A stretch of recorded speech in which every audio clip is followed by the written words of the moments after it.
Target Field for Yankees baseball on Game 1 of the 3-game series between the Yankees and the Minnesota Twins is set to get underway in just a few minutes. Hey everyone, I'm Meredith Morakovitz. Aaron Judge really seems dialed in at the plate over the last 6 games. He's 9 for 20. He's homered 5 times and has driven in 5 runs over that span. Earlier, Aaron Boone spoke about the captain. Yeah, I feel like he looks really good to me right now at the plate. Yes. I felt like there was a week back in July, kind of when we were going through Toronto and New York, where I felt like, it was looking like this. Just feel like he's getting into a strong position consistently and timing-wise in a really good place. And, hopefully the timing of him really locking in is obviously good for us. And Judge is out there in right field tonight. I asked Aaron Boone how much he expects to use him in the field this series, and he said he's going to continue to take it day by day. So with Judge in the field, Giancarlo Stanton will DH. Plenty more to come here on the Yes Network. When we get back, Michael Kay will be joined by Joe Girardi. First pitch coming your way after the break.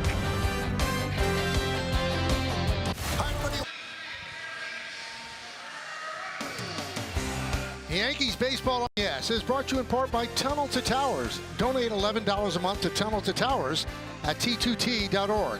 By Montefiore Einstein, the official hospital of the New York Yankees. By Untuckit, find the perfect fit today at Untuckit.com. More than 80 stores worldwide. And by Hyundai, test drive a new Hyundai today, only at your local Hyundai dealer. Today is Roberto Clemente Day around Major League Baseball. Officially became Roberto Clemente Day 2021. They have been honoring him since 2002. His number 21 will be on the chest of everybody in the game, and each player will have the choice on whether or not they want to wear 21 on their back for the whole game. A great man, a great humanitarian, and today we find out Carlos Rodón is the Yankees nominee for the Roberto Clemente Award. Yeah, and he will really wear 21. That's really special. I mean, to be a great pitcher, but what he does off the field means so much to so many people. Absolutely. And, the Yankees feel strongly about it. Aaron Boone, talking to Meredith, said how, not only was he a great player, but he was a great man as well. The things that he did off the field and the way he died was sending help to people. So that kind of sums up his life right there. I've had a chance to get to know his sons. They're all delightful people. So I'm sure on a day like this, they feel quite proud that their dad is honored all around this great game. Well, the Yankees got in late to Minneapolis, or early, whichever way you'd like to say it. But that's been something that they have to deal with for most of this season, Joe, because the Yankees are going to play on Sunday Night Baseball a lot. Teams want them on night games on getaway days, and it's something they have to deal with. They've done a really good job of not letting it affect them on this road trip. They got into Boston really late on Thursday night, won 2 out of 3 out of Boston. Now they got in here pretty late last night, but you did have the hour change, which made it not quite as late. And then they're going to get into Baltimore late. So these are important games, but they found a way to get it done. All right, so Simeon Woods Richardson comes out to take his warm-ups. And if you're wondering what's the lineup that he's going to face, I've got it for you. The starting lineup is brought to you by Stop and Shop. Trent Grisham in center field leads off. Right fielder Aaron Judge bats second. Left fielder Cody Bellinger hits third. Cleaning up, the DH Giancarlo Stanton. Jazz Chisholm Jr. at second. Paul Goldschmidt at first will bat sixth. Batting seventh, playing third base, Ryan McMahon. Jose Caballero gets another start at shortstop. He'll bat eighth, and batting ninth and catching, Austin Wells. Carlos Rodón on mound. Good record against the Twins, 9-3 in his career. Yeah, you see the numbers from Woods Richardson. He only has 94 innings pitched because he was sent down, but he also missed a month with a stomach ailment. A lot of walks, 41 and 94 innings, and the Yankees like to take their walks and hit homers. Well, let's check out the Nissan pitcher scatter report, Joe. Well, he starts fast. There's a lot of pitchers that have a hard time in the first inning. He has a 1.42 in the first inning. Not so good after that, a 5.38. Ahead behind. When he's ahead, hitters are only hitting 194. When he gets behind him, 327. That's a huge discrepancy to give you. Like Carlos Rodón is 167 and 225, and he's a 5 and fly guy, Michael. He's made 19 starts. He's got into the 6th inning 3 times, and he's only completed that 6th inning once. Let's check out the defense brought to you by your Tri-State Chevy dealers. Take a look at the shortstop, Brooks Lee. He's -9 defensive runs saved at shortstop. That's the 4th worst in baseball. Their center fielder can go get him with anybody, and the Yankees could steal on the catchers of the Twins. Parada behind the plate has thrown out only 2 of 19. That's 10.5%. The major league average is 22.5. Well, you look at the keys of this game. Don't give it back. You just went through a gauntlet. You went 7-5 against playoff teams. These games are important. You need to win. If you're going to catch Toronto or hold that 4th spot, the top wild card, you need to play well. Don't give it back. He's back. Aaron Judge, player of the week, 5 home runs in the last 6 games, only hit 3 in the previous 18, and people were wondering if his elbow was bothering him. And stay aggressive. You've stole 59 bases in the last 50 games. You put pressure on teams. It's created runs. Do it to this Twin team as well. Keys to the game were brought to you by your local Kia dealers. Well, the Yankees 83-66, the Twins 65-84. Grisham's ready, Woods Richardson is ready, and let's do it. Here in Minneapolis, first pitch is outside, we're underway. Sean Barber, the home plate umpire, James Hoy at first, John Lipkett second, DJ Rayburn is over third. Yeah, he's got a pretty straight fastball, Michael. He'll get up to 94, but it's nothing overpowering. I think it's something that he really has to mix his other pitches in if he's going to have any success against this lineup. Well, Grisham's looking for some success. 1 for his last 23 with 11 strikeouts. That's in his last 7 games. I know I say this a lot, but that means he's due to get hot. So you believe in due? Yeah, you got to get even.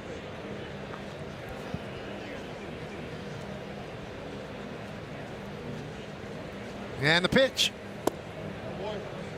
Let's see what home plate umpire Sean Barber's about. Barely hitter friendly, 12 big league season. Fewer outside strikes, fewer high strikes on right-handed batters. For a guy that doesn't get a ton of swing and miss, that can be a dangerous recipe. It's a swing and miss there as Grisham down on strikes. Yeah, there's just a little slider that has a little depth to it, and he swings underneath it. He probably thought it was going to break a little bit more than it did, and I think he's right on it when it comes from a timing aspect, but he just got a little bit underneath it. So here's Aaron Judge. Judge hitting .450 in his last 6 games, 5 home runs, 5 ribbies, 9 runs scored.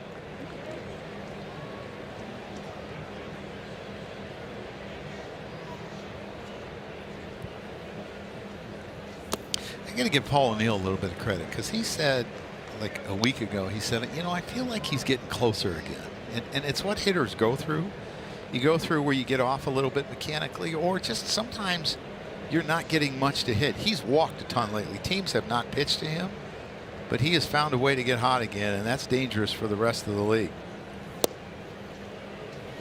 Slider in there for a strike.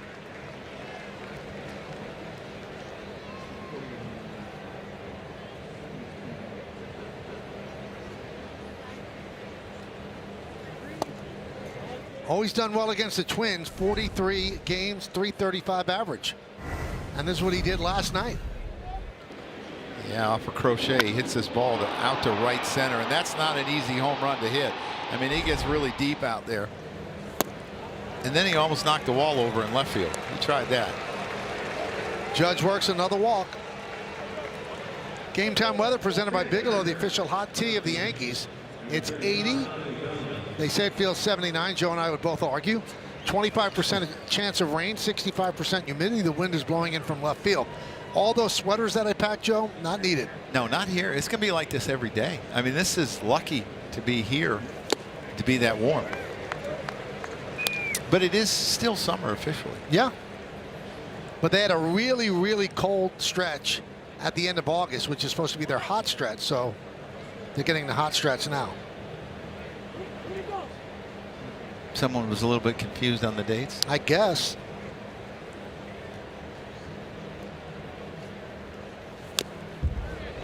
Oh, and 2. These cables make me a little bit nervous. The screen behind home plate is connected to cables that run up to the concrete right below us, and the cables shake for a long time after there's a foul ball. It's making me a little nervous, Michael. So you worried about the ricochet or the whole thing coming down? The whole thing coming down. Popped up off the bat of Bellinger. Lee puts it away. 2 down. This is another guy that started to swing the bat a little bit better in Boston. Has had a hit in his last 3 games, but as he struggled, Judge got hot, and when Judge was struggling, he was really hot. Be nice to see them both get going, especially at the end of the year and into October.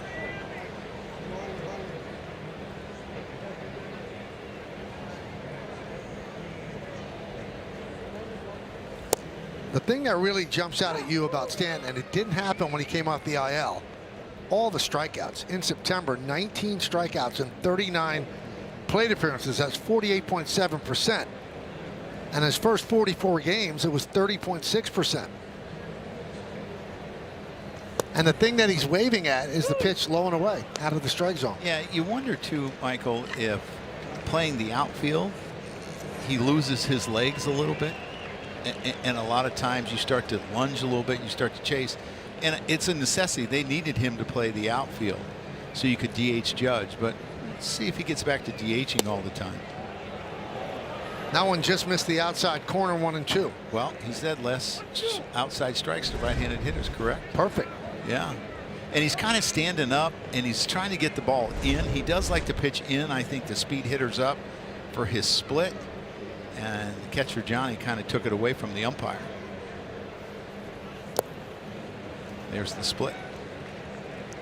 I mean, he's a guy, Michael, that will go in 0-0, 1-0. He doesn't care. He's just trying to speed you up to get you out in front of that split.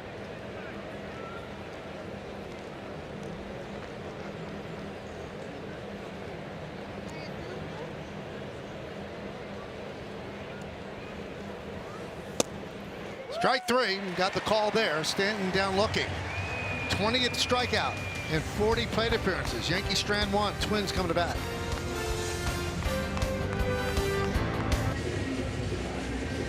Well, the Yankees don't score in the top of the first. Now it's the Twins' turn against Carlos Rodón. This is the starting lineup brought to you by Stop and Shop.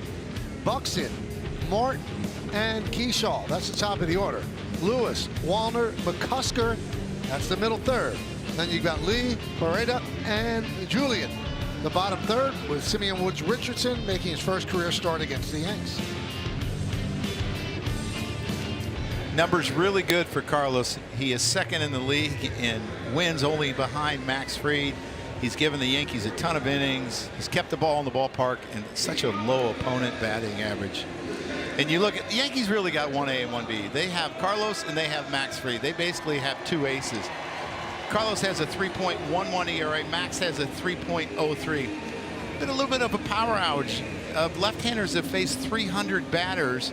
He neutralizes the slug. He has the 5th lowest slug of 334 against right-handers. And into center field off the bat of Buxton. Grisham right there. See how I set you up for that? Beautiful. It's the right time. He has really heated up his last 7 starts, giving up 2 runs or less. 6-1 the Yankees are in that time period, and you want someone pitching well. It's at the end of the year going into the playoffs. Now is the Nissan Pitchers scatter report. There's Austin Martin.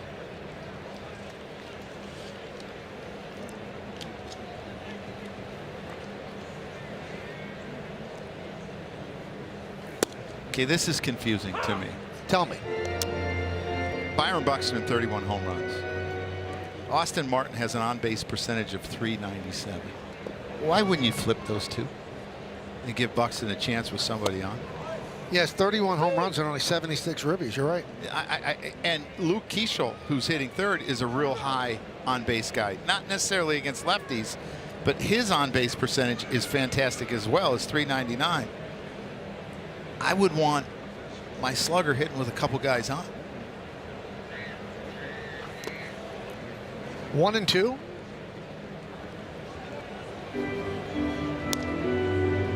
Well, that's the man who made that decision, Rocco Baldelli. And it might be that's where he wants to hit, you know, and sometimes, you know, you have to take time to convince players that this would be better for the team. Those are always fun conversations, Michael. I can only imagine. Because sometimes what's good for the team, not good for you, for your numbers. Yes, yes.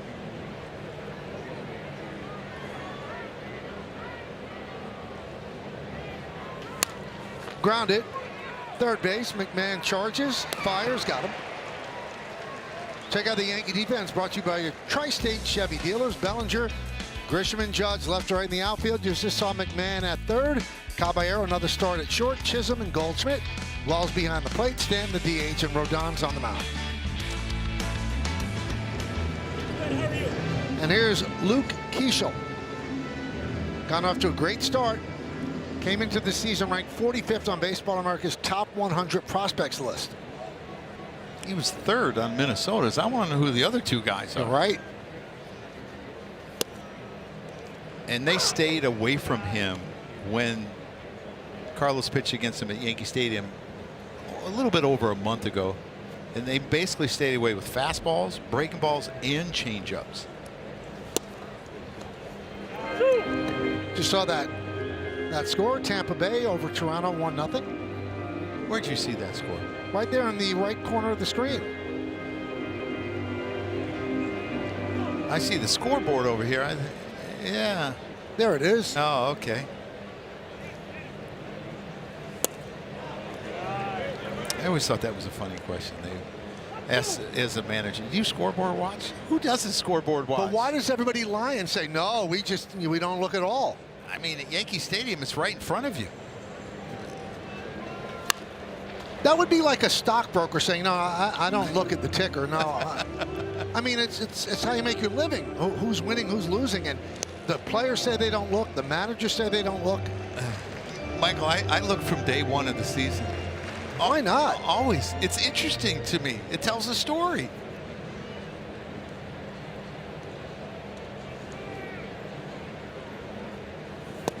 And if you look where Boone is in the Yankee dugout third base side, that scoreboard that's giving the out-of-town scores is in direct line of him. Oh, yeah. Yeah. He sees it. He's got one eye on that and the other eye on the field. But then, you know, when you press some managers on it, they go, I mean, we have to take care of business. But you can take care of business when you're trailing, and it doesn't do anything for you. Yeah, I mean, you're just praying that the other teams are losing that are in front of you, and we'll take care of our own business. All right, when you're ahead, you don't really have to look. I always did. Soft ground ball, charging McMahon. And they get the speedy Keeschel for the final out. Keeschel thinks he's safe. Well, let's see if they're going to challenge. Ramon Borrego, the first base coach, thinks he's safe. And I think he's... Oh, boy. I think it's going to stand. Yeah, they're not going to challenge. Nice play by McMahon. Twins go down in order. We're going to the second. Nothing here on Yes.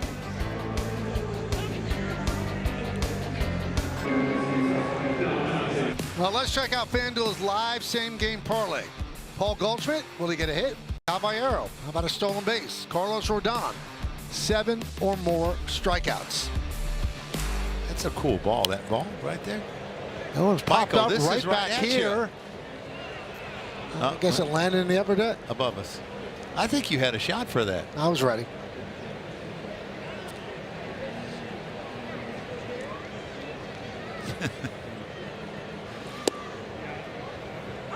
Quickly 0-2. You know, you brought up the weather. How it was so warm. Yeah. You obviously didn't look at the weather because you have your holiday jacket on. No, feel it. This is for cold weather. I brought sweaters too. That's Chisholm down on strikes. I was referring to the colors of the jacket. Oh, I don't Red, associate green. colors to a certain time. Do you? Yes. This little slider is giving the Yankees a little bit of trouble. They've swung underneath it both times.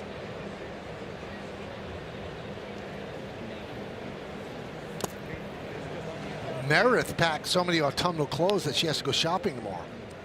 Really? I mean, I looked at the weather and I swear it said in the 50s at night, which to me is like it might as well be snowing. okay, Joe. you know when it's in the 50s at night, there's a base hit. It's usually like 3 or 4 in the morning, which, God, I hope we're not at the ballpark at 3 or 4 in the morning. Well, Meredith could be out and about 3, 4 in the morning, all right? Just getting my day started, Michael. Yeah, You never know. Absolutely. You never know. I guess I'm not going to need all the boots that I brought on this trip. Yeah, no snow to deal with. You would think by this point in time of the season I'd have the packing down, but it's a rough one. Base hit for Goldschmidt. Here's McMahon.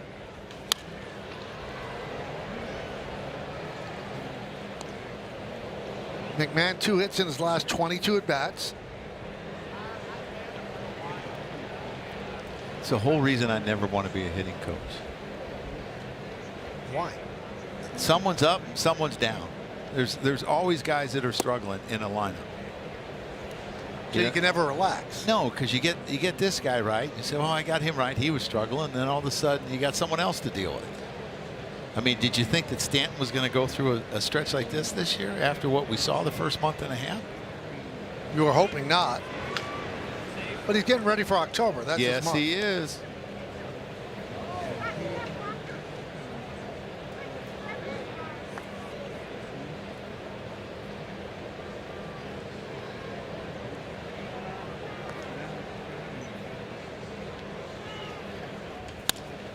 Ground ball.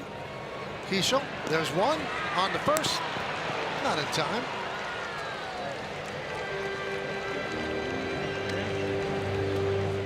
Keishel was really playing in the hole there for McMahon to pull, but thing with it, having to have two guys on each side of the infield, you can't bring the shortstop with you. So it left a pretty big hole up the middle. Unfortunately, he hit it right to him.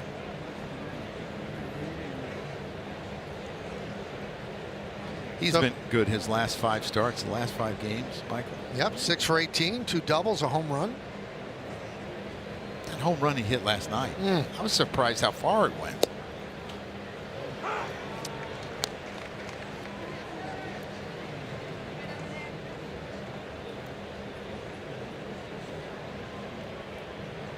Yeah, 3 home runs in only 30 games for the Yankees, 31 games. 2 against his old team, right? Tampa. 0-2. Yeah, this home run last night. I mean, wow. I guess if you're throwing so hard, 97, 98, they say the pitcher provides the power. I mean, this off of Steven Matz over that National Car sign. That had to feel really good. The Yankees, after a disastrous first inning, really crept back in that game and put the pressure on the Red Sox.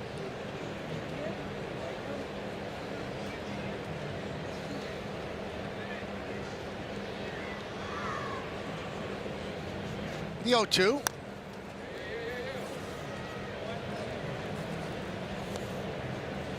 One of the things I've noticed about Caballero, he will chase away, but he has an ability to foul it off a lot until a pitcher makes a mistake. I mean, he's close to the plate. You see the back foot on the inside line of the batter's box, and then he kind of strides in. Runner goes. What a jump. McMahon steals second. No throw. Said step off, but by that time it was too late. He was thinking of going home, and then no chance.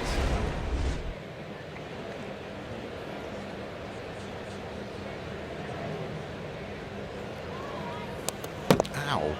Now I'm going to stick up for catchers. Please. Because So that bothers me. That's called a stolen base against you. Why is that? I mean, there should be a team stat. Okay, that wasn't against the catcher. No, that was against Simeon Woods Richardson is who that was. Yeah, and that gets used against you in arbitration sometimes. Yep. Now they have so many stats, pop time, and what your expected is, so you can kind of use that against him.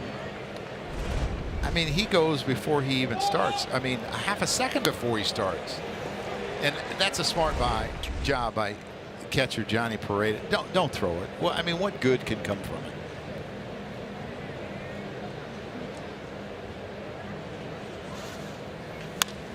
Reaches out and grounds it to short. Lee gets Caballero for the final out. No runs to hit. 1 man left. Go to the bottom of the second.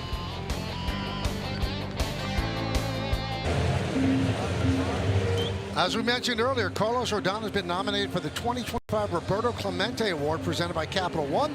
Fans vote to recognize who best represents the game through positive contributions on and off the field. Vote today at MLBtogether.com/Rodón.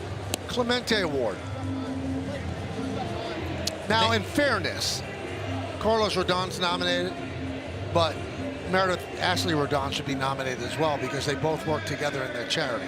They do a tremendous job through the Carlos Rodon Foundation. They just had their Willow Gala, and they raised over $550,000. The Willow Grant helps lessen the financial burden of families that are dealing with infertility. It's really great work that they're doing. I had them both on BP All Access a few weeks ago, and they just have so much pride when they talk about that charity and what it means to them. So great work, and congratulations to Carlos on being this year's Roberto Clemente nominee.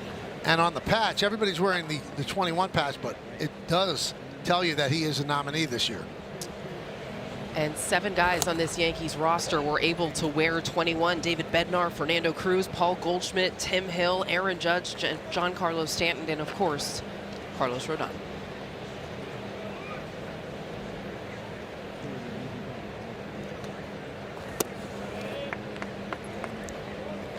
Two and one on Royce Lewis.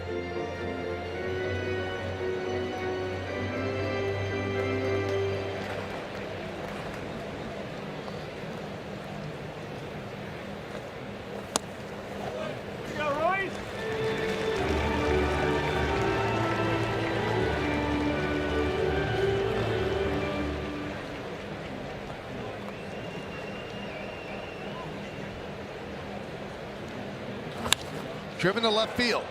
Bellinger on the run, and he makes the play. Made it look easy. It was not easy. Yeah, that's a really good play because that's a for sure double. And he's running so hard after it. If he does not get to it, he's going to run beyond the ball, and it's got a chance maybe to even be a triple because Royce Lewis runs pretty well, but man, does he get good jumps, Michael. I mean, he makes it look so easy, and pitchers appreciate that so much. With Matt Wallner.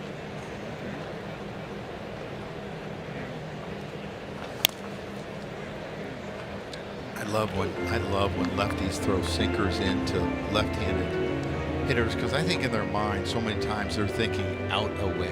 I want to get extended, and you throw that sinker and you speed them up. Then if you can throw your changeup in there, and it gives them all kind of fits. But he's got that such a good slider that he makes them cover both sides of the plate.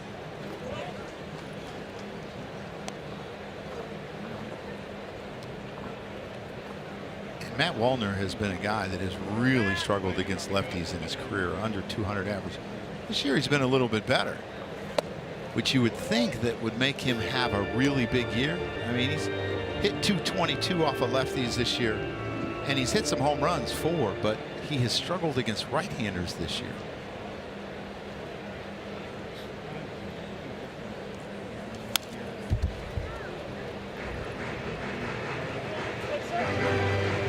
Michael, there are those cables shaking again. I'd say don't pay attention.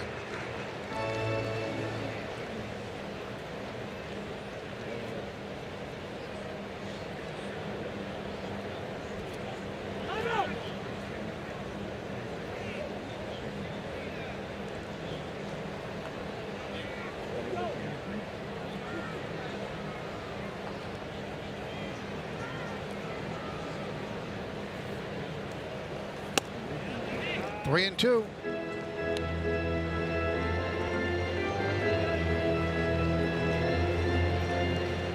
I used to a lot of times, Michael, like to give the pitcher a head shake here and then throw a fastball away. He tried.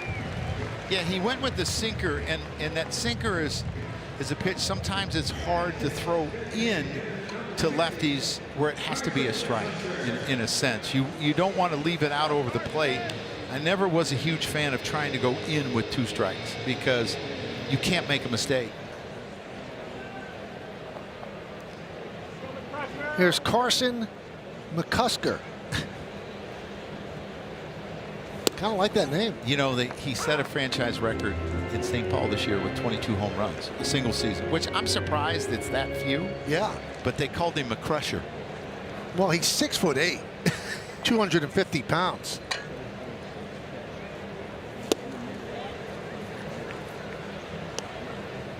It kind of looks like a tight end, doesn't it? punch, a lot of legs. Yeah, he's got his pants over his knees. See that? Or I think he's trying to not get as many low strikes called on him. That's what Judge does. Yeah, I like it. Doesn't seem like it works. I think we should do that up here in the booth, wear our pants above our knees. All right, tomorrow.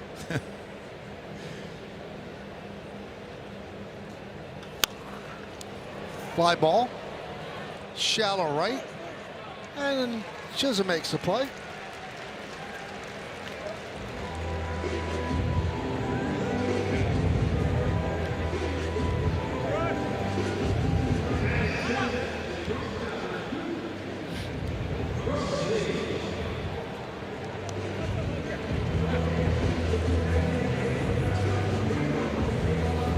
This has been the stronger side for Brooks Lee this year. And they were working with him, trying to be more patient off a left. He's not chasing so much, and he's done a pretty good job, except there. And, you know, he took over the shortstop job when they traded Correa to the Astros. Now, he started off great. First 67 games, 277. And since July, he's hitting 186, and you see the splits. Runner goes. Throw to second. Not in time. Stolen base for Wallner. Yeah, he got a huge jump. And Wallner's not a guy that steals a lot. He was 3 for 6, but he gets a big jump. And I tell you what, Wells gets rid of this really quickly. A quick tag by Jazz, but he just beat the throw.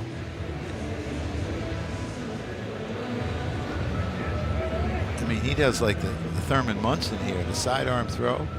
But you see how he goes into the hitter, Michael? That's something you don't want to do because you get tied up with the hitter. He needs to find a way, to me, to not go to his left when he receives the ball, because also it makes the exchange longer because the arm gets away from the feet further, and you want your exchange to be as short as possible. Right back to Rodón, and they retire Lee. Runner stranded at second. We've played 2. It's 0-0.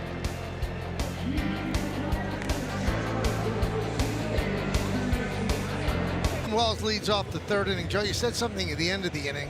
We need some video to back this up. So the ball's over his right leg, and he goes into the left-handed hitter, which makes the exchange longer because he gets away from where he catches it. And you want to keep that exchange as short as possible. In the exchange, I mean, when it goes from the glove to your hand, and he gets away from it, and it makes it longer, and it takes time. Like if he could just pick up that foot and put it right back down where he caught it, he'd get in the air a lot quicker. And that's the important thing, because he's got arm strength. He just needs to find a way to get it in the air quicker. So see how, and that's why he has to bend over the way he does. If he stays low, that exchange can be really short. Do you think he's trying to initiate contact with the batter for an interference? No, I just think it's a habit that he's got into, and it feels comfortable to him the way he pushes off there. But I would like to see him basically where he caught that, just stand straight up and throw it. Don't go into the hitter. 2-2. And don't let that slider hit your back leg. Wells has been very streaky. Last 7 games, now 2 for 20. Strike 3. He's down looking. He does not like the call. Yeah, it looked like it caught the line, Michael. I mean, he had a tough time in Boston. He struck out 6 out of 7 at bats, and this is just a pretty good pitch, pretty good frame job. And as a catcher, obviously, you don't want anything called on you, but that a little low? Just a little bit, but I mean, look, I mean, it's a fraction of an inch. But here's the thing: the Yankees have not seen this guy. Only 4 at bats off of Woods Richardson, and 2 were by McMahon, 2 were by Caballero. No one else has seen him, so you would hope this second time through they have better at bats.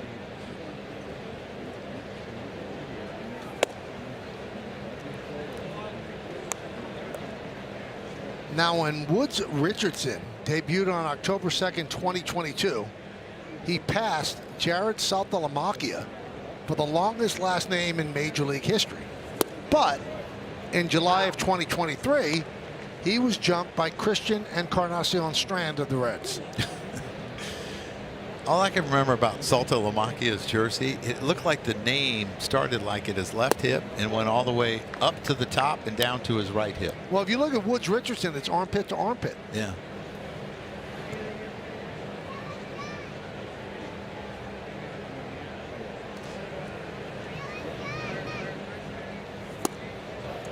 And there's a walk to Grisham. So this begins second time through the order. Yeah, there's not a big enough hyphen between the S and the R either. There's not a hyphen. Yeah. Yeah, they don't have it there. So it's certainly not big enough. Yeah, a big enough space. Gotcha. Here's Judge. And a strike.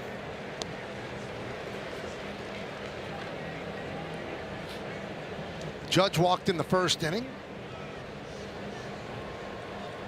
So 2 walks for Woods Richardson so far. 1 out here in the third.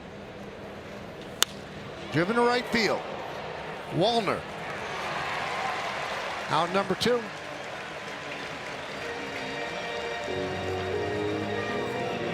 Time for Pinstripe Pride, brought to you by Toyota, the official hybrid vehicles of the Yankees. And tonight's picture is of Aurora, who loves watching the Yankees even when the games end past her bedtime. We're in the final month of the regular season, but keep posting pictures to social media that reflect your love for the team and include the hashtag Toyota Pinstripe Pride. And Aurora know that baseball puts me to sleep a lot of nights too. Well, she was born at the right time with the pitch clock because she'd be staying up a lot later. Yes.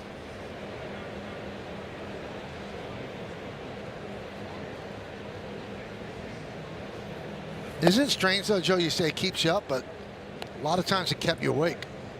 Oh yeah. But you couldn't sleep. Yes. And, you know, that's when I came up with a lot of my theories. I would think about lineups. I would think about so many different things at night. But I would put a game on because it would take my mind off of our games. Right. So I could go to sleep. Now, when you're going over all these things, was Kim there or you in another room? Oh, she's asleep. But you would stay in your room? Yeah, she sleep through anything, Michael. You remember Hurricane Sandy? Yeah. She slept through that. Really? Yeah, the kids were in the bed, Serena and Dante, and scared to death. She was asleep. She has a gift. She can fall asleep walking to bed. Is that a gift that she could possibly give to Jody? Because Jody will wake up if a fly comes in the room. That is me. I hear the dog take one little step in the room and I wake up. Anything. 2-1 on Bellinger. Now 3-1.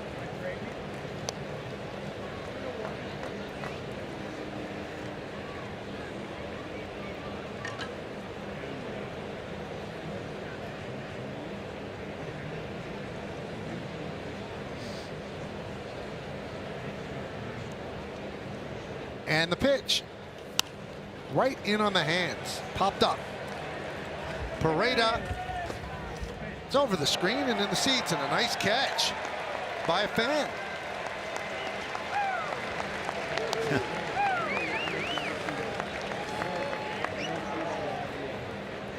Caught in his hat.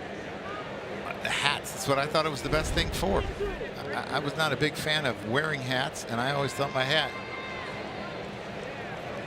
I use my hat to catch balls all the time. But I think the hat came from the other guy. Well, he caught the ball in the hat. So whose ball is it? It's a good question. I'm going to have to ask that lady from Philly as Bellinger goes down on strikes. Let's see. See, the other guy has the hat, and the hat goes into the guy's hand.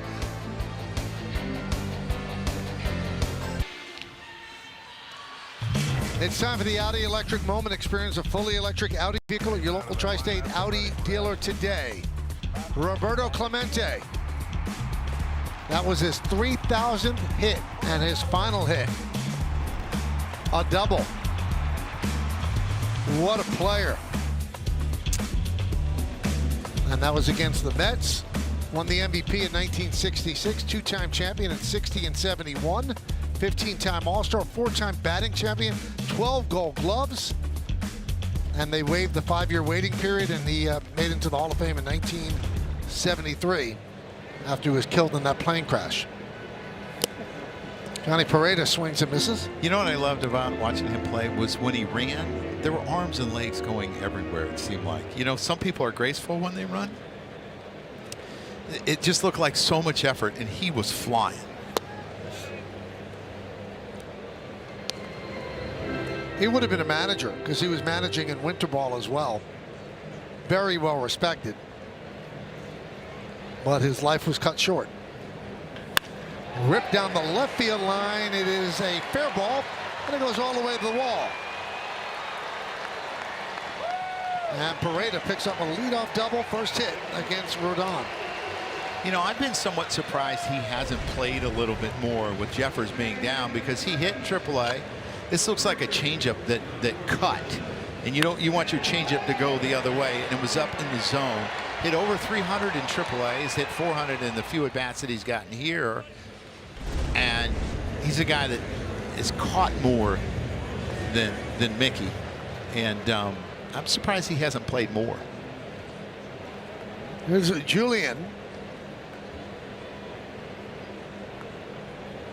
Spent most of the season in the minors, called up on August 1st after all the trades.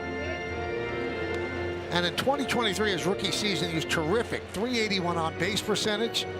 But over the last 2 seasons, it's disappeared, hitting 198 and a 290 on base percentage. It's always mind-boggling to me, Michael, that you can fall so far. And I think sometimes it has to do with players trying to do more and changing their swing, maybe trying to hit the ball out of the ballpark more. But like, his ground ball percentage is the same. His pull percentage is actually less, so it tells me he's not trying to hit the ball out of the ballpark. It's confusing to me. Yeah, after that year, they look, well, this is one of the guys we're building around. And now he spent most of the year in the minors. 26 years old.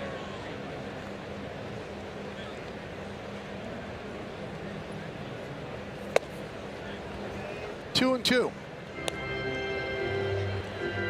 To me, this is a big out if he can strike him out or not allow the catcher to move up from second to third, because then you can pitch around Buxton a little bit if you want with an open base at first.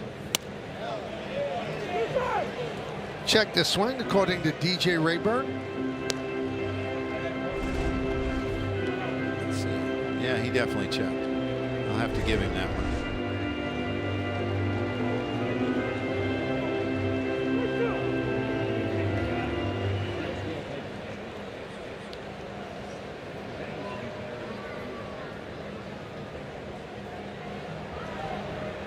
Three-two. Up the middle. Right there is Caballero, but the ball gets away.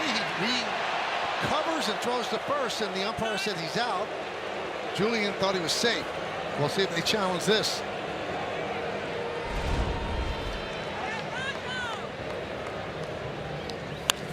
Yeah, this ball's hit hard. Looks like it kicks up a little bit on Caballero. He didn't put his glove down. I don't know if he was peeking at the runner or trying to do what he did, but he looks safe to me, Michael. And they are going to challenge. Yep, he's safe.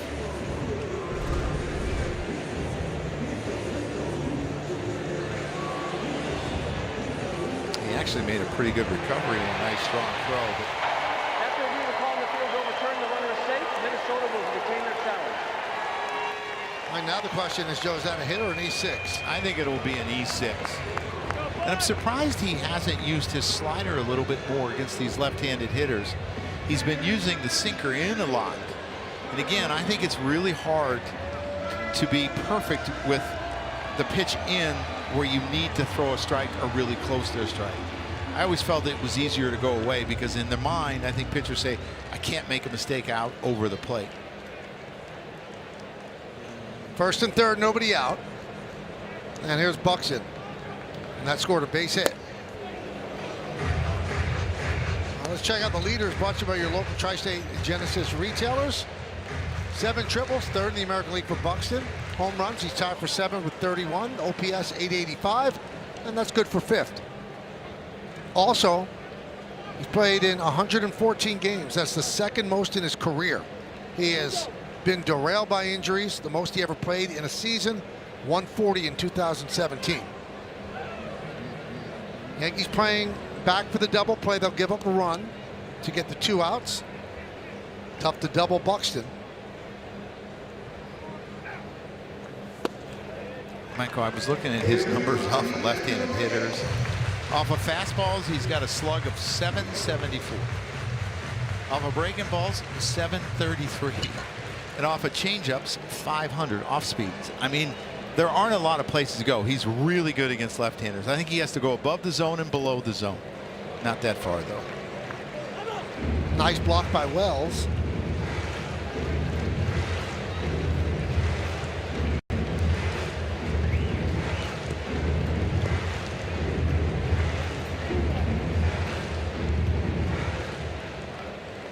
Parade at third, Julian at first.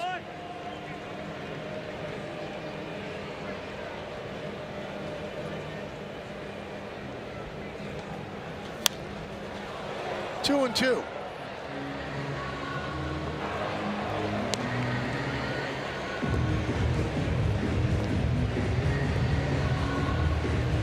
I think you got 2 choices here. You can go above the zone with the fastball again, up, middle, in, or you can go back foot slider. But again, he has not thrown his slider much, and I don't know if he's not comfortable with it. There it is. Just got a piece to stay alive.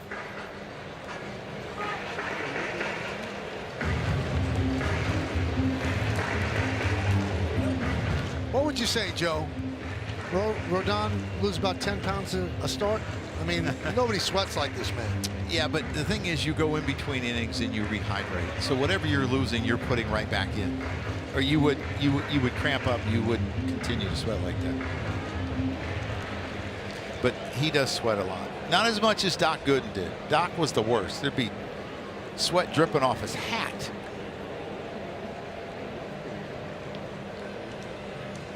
Two. Swing and a miss. He got a strikeout on the fastball. 1 away.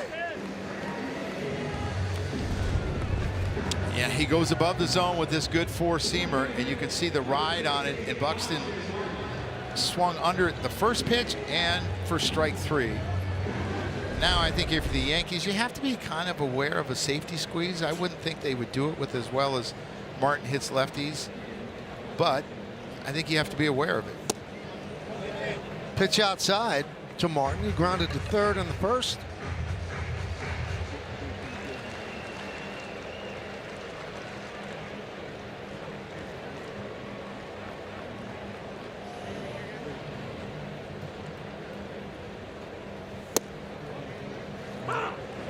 One and one.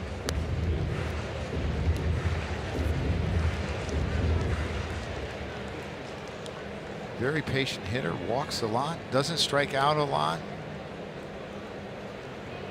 Maybe you get a double play ball here. Last 10 games hitting .371. Joe told you about how well he hits lefties. .290, 787 OPS against lefties.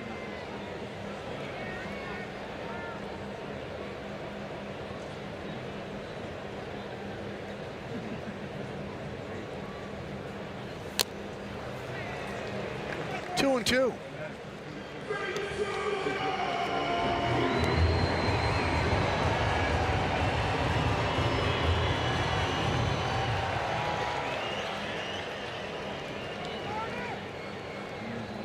I got to throw him a breaking ball here, Michael. Made 3 starts against the Twins with the Yankees, and he's 3-0 with a 1.89. They've had some pretty good teams. They've had some pretty good lineups here. I mean, I know this year they struggled offensively, and some guys are gone. But I mean, they had some pretty good years where they scored some runs. And it wasn't like they weren't familiar with him, because with the, they probably, some of these guys probably saw him with the White Sox.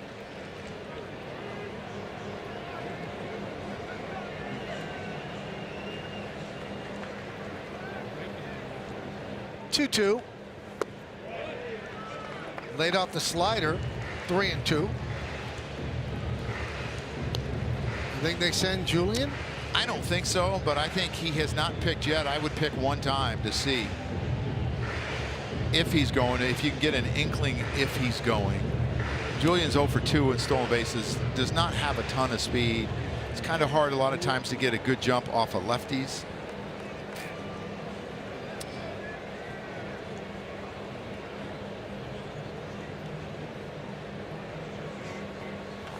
Could be 2. There's 1. Not in time. The ball gets away from Goldschmidt. Strangely, and run scores. Caballero took forever to get the ball at Chisholm.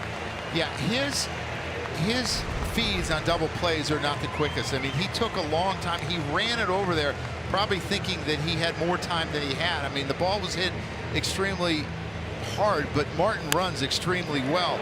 And he takes a long time, and maybe he doesn't think Jazz is to the bag, but it allows them to score a run where this should have been a double play.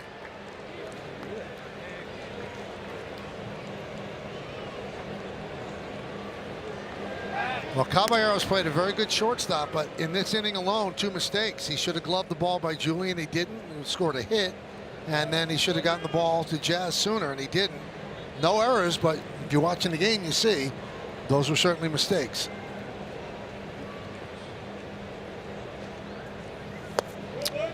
You know, in watching Luke Keeschel, his at-bats, a number of his doubles are down the left field line.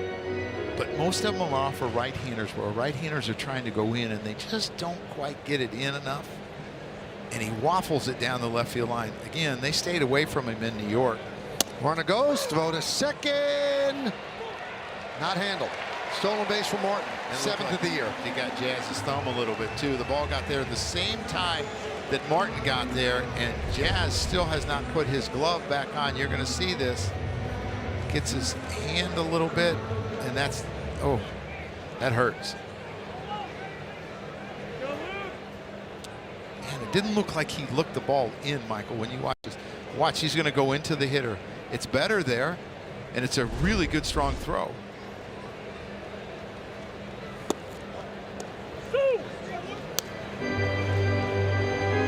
One of the things that Minnesota wanted to do with all the trades is they wanted to get more athletic. You're going to watch him go into the hitter a little bit, and it takes a fraction of a second more time. He did not run the first 108 games, only 55 bags. Into center field. Nice basket catch by Grisham for the final out. But the Twins get a run on 2 hits. 1 man left. We go to the 4th, 1-0 Minnesota.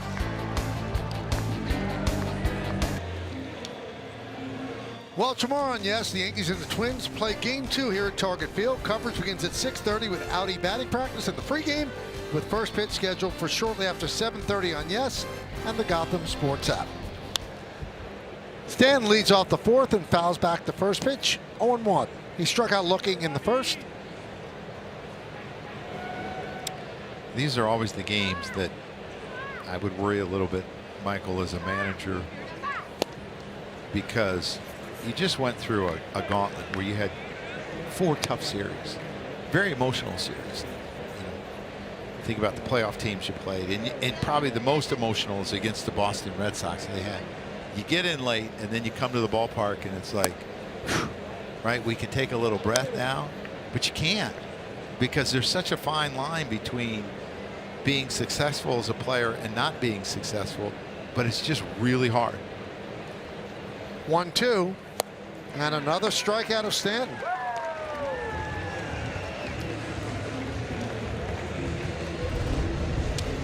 And you look at him, and he doesn't really look that much different. I mean, he's just underneath the ball. And early on, he wasn't missing those, and he was crushing them.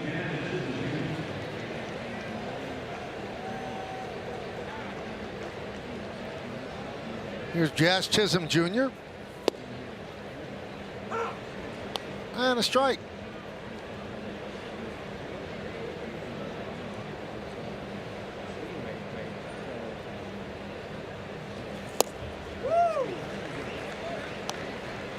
Jazz 1 homer away from being the 4th Yankee to go 30-30 in a season. Actually, the 4th time. Barry Bonds. Bobby Soriano. Bonds. No, Bobby. I'm sorry. Thank you. Bobby Bonds and Soriano twice.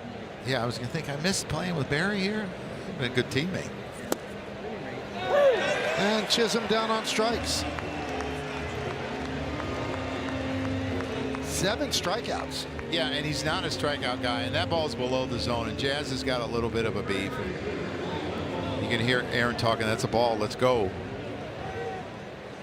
And they just haven't figured out Woods Richardson yet. They have not seen him a lot again. There were only 2 guys that had at bats, and they haven't figured him out.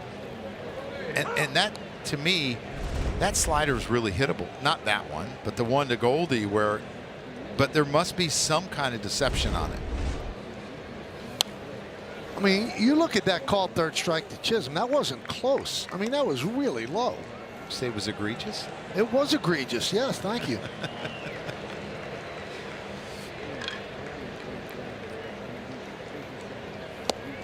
And another strikeout. He strikes out the side. 8 strikeouts in 4 innings. We'll go to the bottom of the 4th.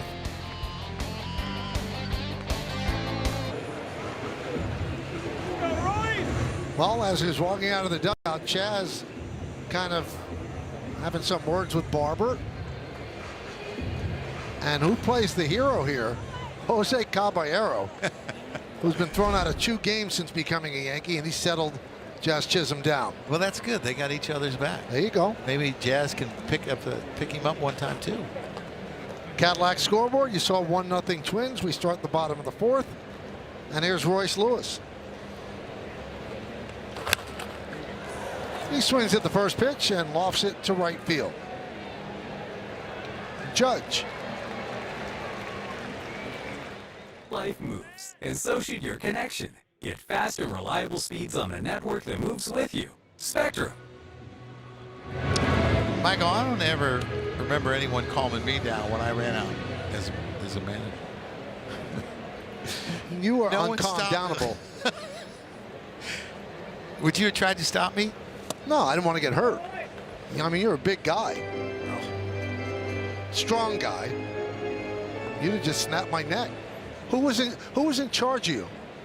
Who was your bench coach? Tony Pena and Rob Thompson. Did they ever try? No.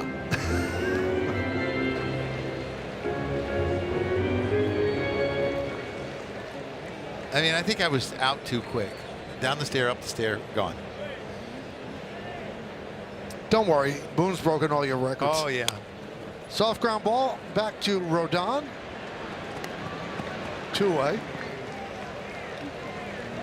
I've got some sources, Joe, that tell me that you were throwing up some iron in the gym today in the hotel. Well, obviously the sources didn't have glasses on. Maybe he should try. Carson McCusker. That bat just looked little in his hands. I mean, it looks like it's short. Ground ball. McMahon. Nice bounce back inning for Carlos Rodón. We go to the 5th. 1-0 Twins.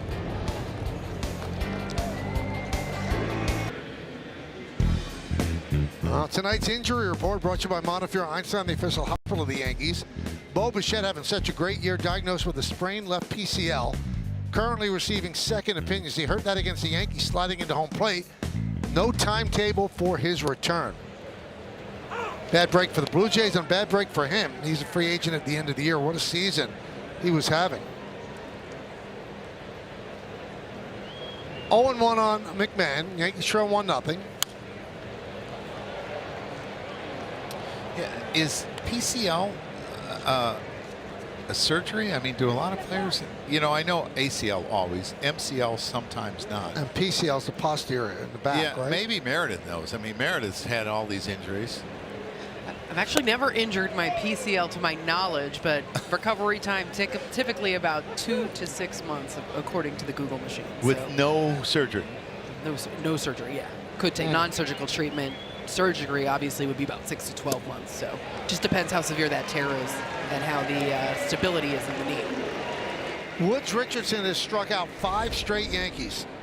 Yeah, he loves his split, and again, he tries to speed you up with a fastball in, and then he wants to get to that split. His last few starts, he's really used it a lot. I mean, you look at the numbers over the year, it's only 7%, but that has not been the case since he's come back off the IL with that stomach ailment where he missed a month.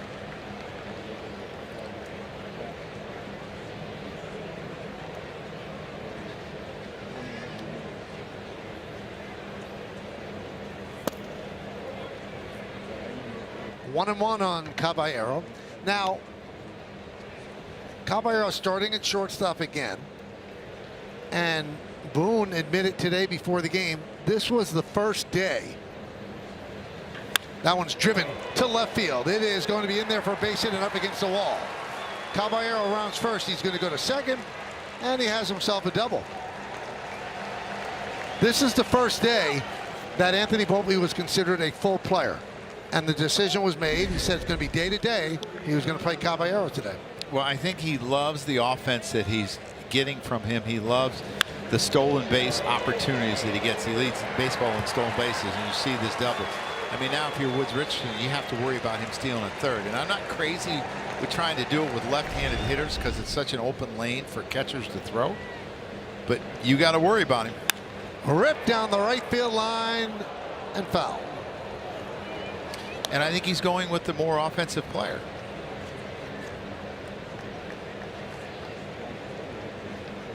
And he's a +5 and outs above average. Yep. So, I mean, there's range there. There's some arm strength there.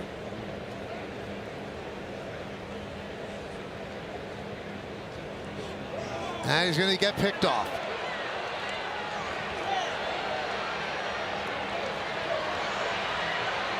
And he gets tagged out. And Boone was saying before the game, Joe, he said you get nervous. He's so athletic. He takes such big chances, but it usually works out. It didn't there. He was stealing third. Well, again, I just think it's so tough to steal third. You have to do these kind of things, right, to steal third with a left-handed hitter up because there's nothing blocking the catcher. The catcher doesn't have to go around the hitter, so he tries to leave early. He tries the timing, and he gets caught, and it's a big out for the Minnesota Twins.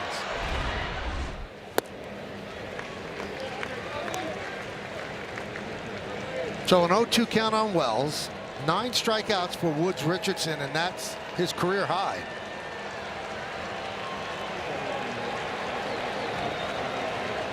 Well, that play got the crowd into it here at Target Field.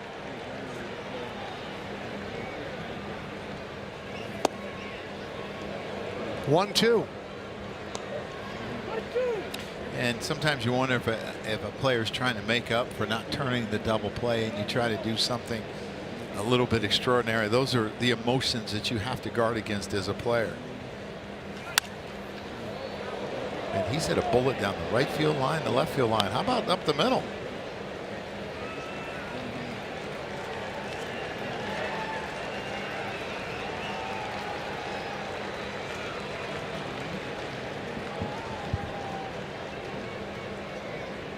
And the pitch. It was up the middle, but a fly ball to Buxton. And that'll do it. No runs a hit, nobody left. We're halfway through. It's 1-0 Twins.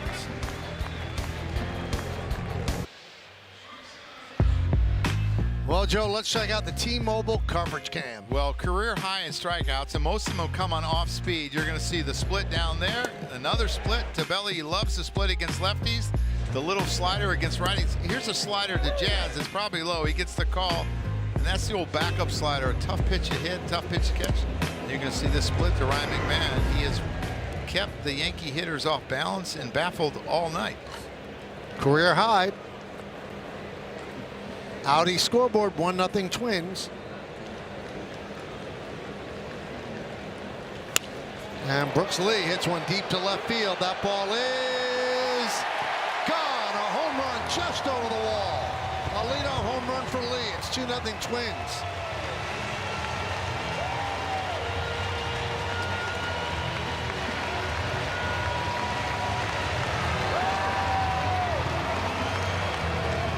Yeah, it looks like a first pitch fastball from Carlos Rodón that Brooks Lee was ready for. looked like 93, 94, about thigh high over the middle of the plate, and he turns on it for his 15th home run. You're going to see this. And that's 5 against left-handers and 10 against right-handers. A switch hitter that has a little bit of power from each side. Pareda takes outside. Yeah, this ball just gets over the fence, just beyond the flowers, into the flowers. See the fan reaching to get that, Mike.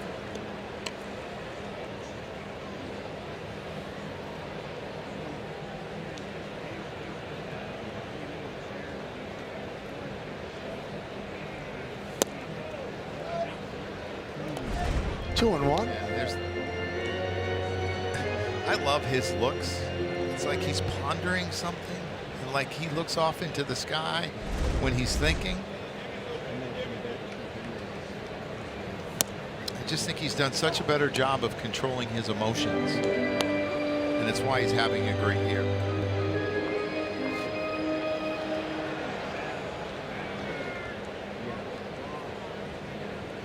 Three and one on Pareda. Now 3-2.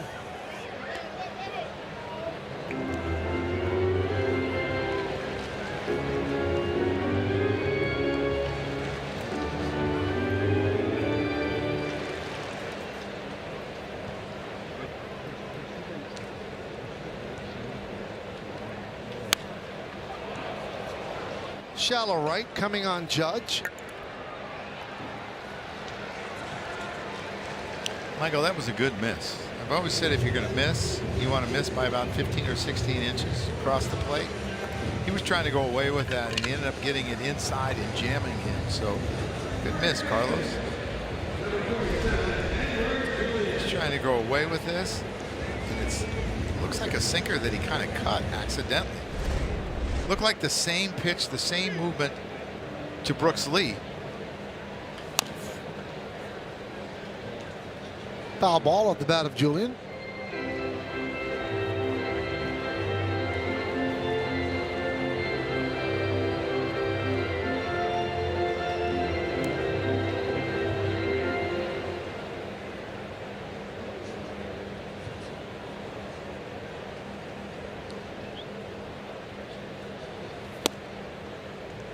Oh and 2.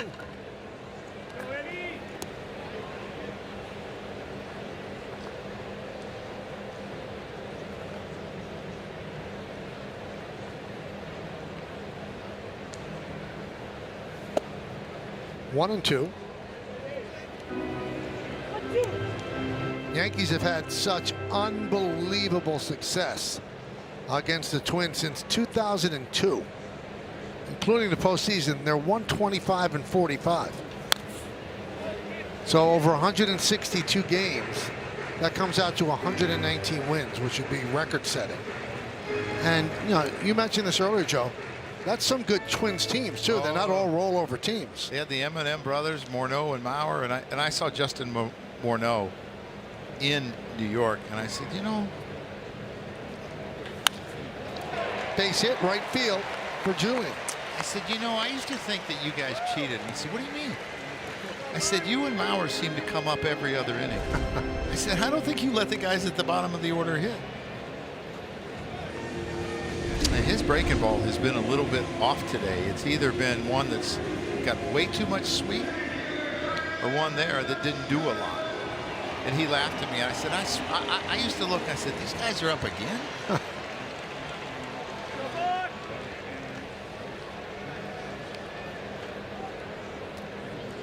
There's Buxton. Line drive, and that is going to be in there for a base hit. Bellinger throws behind Julian, but doesn't get him. So back-to-back singles, and first and second, one man out.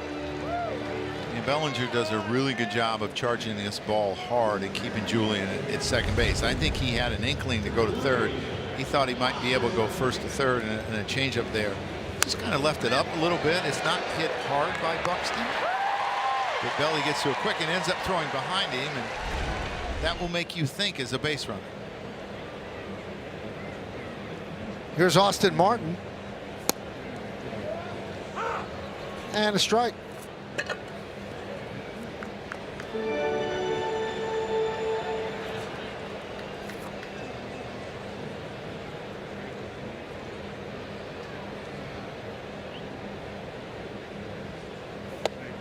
You're taking away Buxton's stolen base ability because Julian does not have a stolen base this year. And the Twins as a team have 98, which is a lot for a Rocco Baldelli team. They've never stolen a lot of bases. Well, they've run a lot more since August 1st. That's the one thing that they've done. They decided that they needed to become more athletic, and they have 43 since August 1st in 42 games, where they had only stolen 55 in 108 games. So 1 every 2 opposed to 1 every 1. You get guys like Austin Martin that's up, and some of these young players, Keyshaw will run. They're a little different team. 1-2. See if this is 2. There's 1, and there's 2. This time they turn it cleanly. The home run by Lee, though, gives the Twins a 2-0 lead.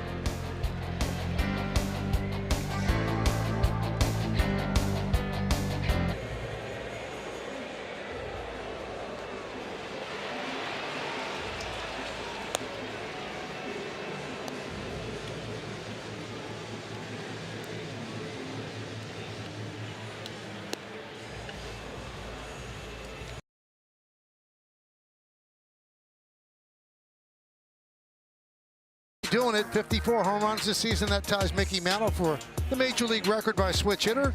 About Pete Alonso with that walk-off home run yesterday snaps the Mets' 8-game losing streak. And Nick Kurtz, 493-foot grand slam Saturday. He's having some season. Is that the longest home run of the year? I think so. Grisham lines one into center field. Buxton's there. 1 pitch, 1 out here in the 6th.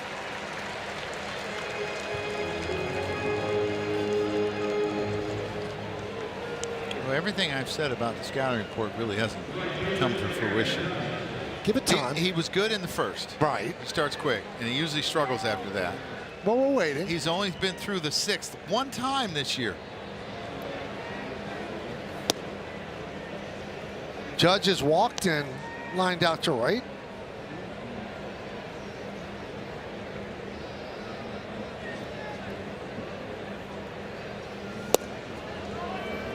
Now we talk about finishing the gauntlet. Before the gauntlet, they played 19 games against, teams that were not having great years, and they were 14-5, starting on August 11th. Then 7-5 in the gauntlet. 21-10, best record in baseball since August 11th. Now the only problem is, while they were 7-5 in the gauntlet, Toronto went 8-4, despite losing 2 of 3 to the Yanks. Swinging on 3-0, swings right through. So Toronto actually gained a game on the Yankees. Yeah, I mean, their offense has been really good, and they do it different. They put the ball in play, and they wear you down. And a walk to Judge.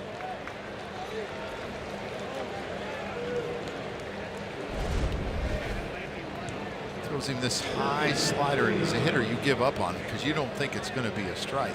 I think Barber gave up on it. Maybe. I didn't want to say that. There's Bellinger, 0 for 2. Strike 1.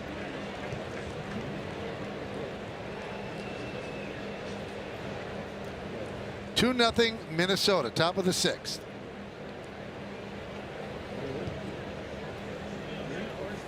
Judge has 11 stolen bases.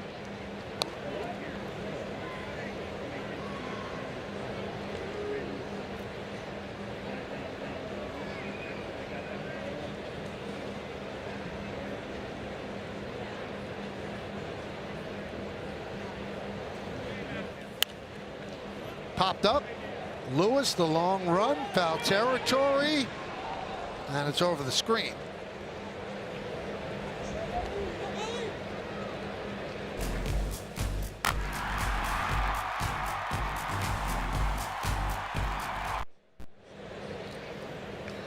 One and 2 on Bellinger.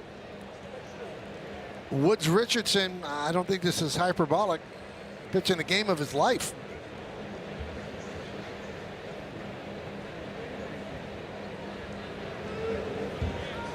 Swing and a miss. Strikeout number 10. Yeah, he's recorded 17 outs. 10 of them are on strikeouts. Only 2 ground ball outs. He's a extremely high fly ball hitter, but his split has gotten so much better, and it's been really good tonight. But one swing of the bat here, Michael, you can have a tie game. Stanton takes outside. Stanton has struck out twice. The bullpen getting ready. Travis Adams warming.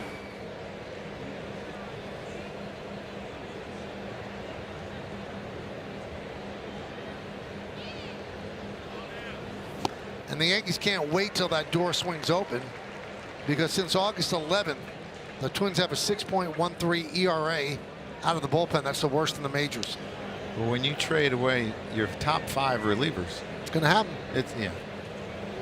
I would say that's definitely not what you want. The 1-1. 2-1.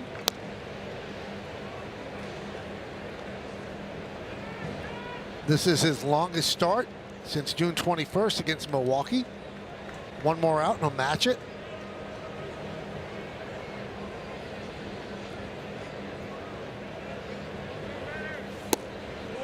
Woo! 2-2. And that's the one thing that he does really effectively. He goes inside and has the ability to throw strikes when you're behind in the count. And that's not something you recommend to pitchers, because most pitchers can't locate that pitch. But it sets up everything else, the slider, the split. That one gets past Pareda and allows Judge to go to second. And this looks like a split that he just buries down, and Pareda's not able to slide over to his right because he's on the one knee. And he probably should have tried to backhand that. He probably would have had a little better chance. Scored a wild pitch. So 3-2 on Stanton.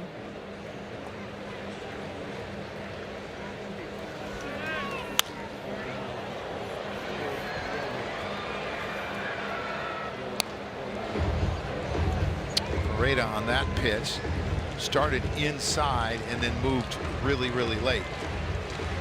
Concerned that the Yankees might be giving location, or we've seen them flap their arms from time to time this year. Judge did not do it there, but you get worried about giving anything away. Foul back.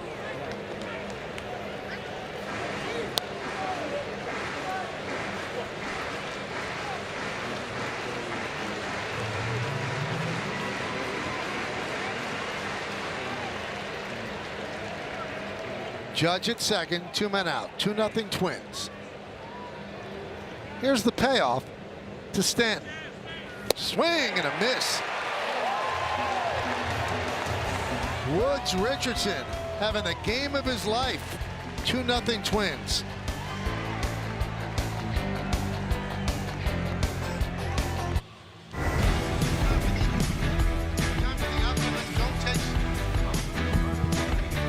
Time for the optimum. Don't take slow for an answer replay. It's a pretty good arm here, Michael. You're going to see they don't challenge him a whole lot here. This is the throw that I love, where he just turns and wheels and fires to third. And I would tell the third baseman, keep the tag on. You're going to get him. He had some kind of arm, Michael. And I used to love as a kid to go to the ballpark and watch them take infield, because that's when they would show it off. We don't do that anymore in our game. But, man, that was some of my favorite times watching the arm strength of the players in the big leagues. You know, there's a connection between Clemente and the Yankees. Clemente, as I said, he was probably going to be a manager, and he managed winter ball all the time, even when he was playing. And he was Thurman Munson's manager in Puerto Rico in 1969. And Thurman considered him quite a mentor just from that 1 year together in winter ball. You can learn so much from other players. I've always thought, like, players learn more from players than a lot of times coaches, because they sit and they talk about things, and they understand what the player's feeling at that time. And I used to love, as a player, when I was here with the Yankees, we'd all go to the weight room after the game and talk about the game. And, like, you know, I can remember, you know, Paul saying to Tino or Tino saying to Paul, you know, you saw him. What did you see? Because I didn't see him as a hitter. It was really great stuff. Did you get some of that malt on your shirt, Mike? Yeah. The chocolate malt you had? Yep. I spilled all over my car. The red ink became pink, and it really messed my car up. I was so proud of you, though, because it was a mess, and you did not lose your temper at all. I lost it. I don't know if you can see, but my card it's just terrible. And I use it for all 3 games, you know. Oh, really? The stuff on the top. I use it, but I don't know. I may have to rewrite it all. I can read it, but it's faint. And what was it? You just knocked over a bottle of water? Yes. Not what you want. No. Kind of like you don't want that spot on your shirt. Kind of, I think you used a little white out to get it out. No. My Tide stick.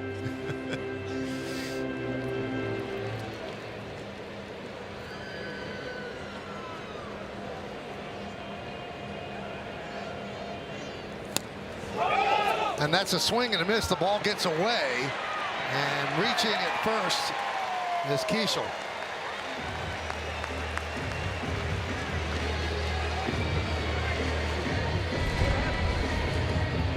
Yeah, this looks like a sinker that kind of takes off, or it's I don't even know what that pitch is, Michael, because it's got weird spin to it, and it was not something that Wells was expecting, and it goes through the webbing of his glove because I think he thought it was going to come more toward the inside part of the plate. And that's a strikeout pass ball.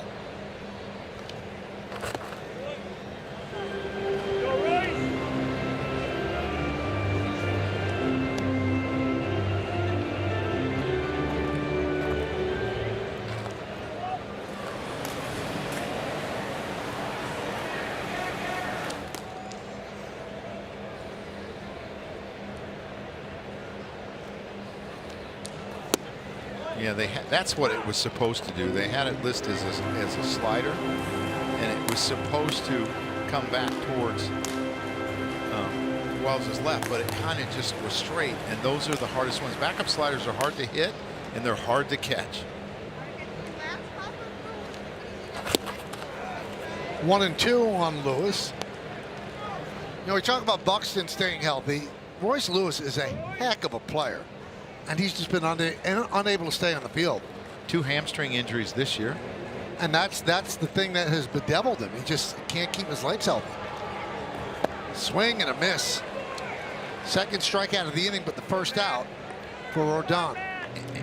And it's just interesting because this is a really good pitch down, this changeup here.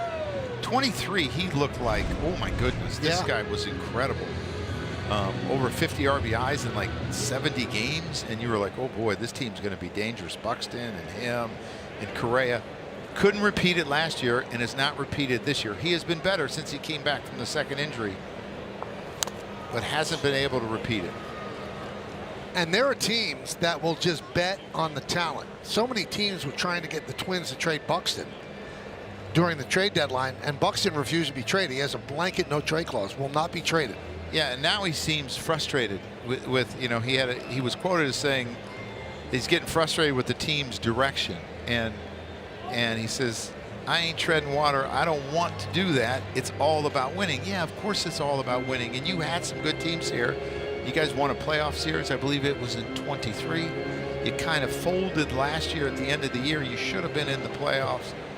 And you know, they say he's a great teammate and a great guy. But like, what scares me about that is young guys hearing that and saying, well, I can speak out. Right? He's earned the right to talk to the general manager in the organization. But I don't always think it's best doing it publicly.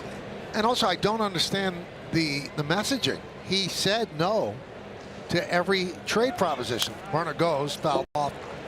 He said, I don't want to go anywhere. And Correa didn't want to go anywhere. And then when he saw that everybody was being traded, Correa said, okay, but only to the Astros. So you had your choice. They would have traded everybody. Well, I think he really wants to try to win here. And they said he's been a great leader. When this all happened, he was great. He stayed with the team when he was injured because he wanted to make sure that guys knew that, hey, we're still expected to win. He took them all out to dinner with Vasquez. Took them, they paid for a dinner with all these young guys. Warner goes. Another foul ball. Yeah, that was in Cleveland during the trade deadline. Yeah. So he has stepped up as a player, but they have not been good since August 1st, and they're 3-10 this month, and they've given up 10 runs 4 times this month, and it's frustrating as a player. But I think sometimes it's better off if it's not said publicly. So if a player of yours said that, is that the GM's job, or would you call him in and go, Byron, you can't do this? No, it's the GM that will talk. Okay. The GM and ownership, and they'll, we got a plan. Stay with us.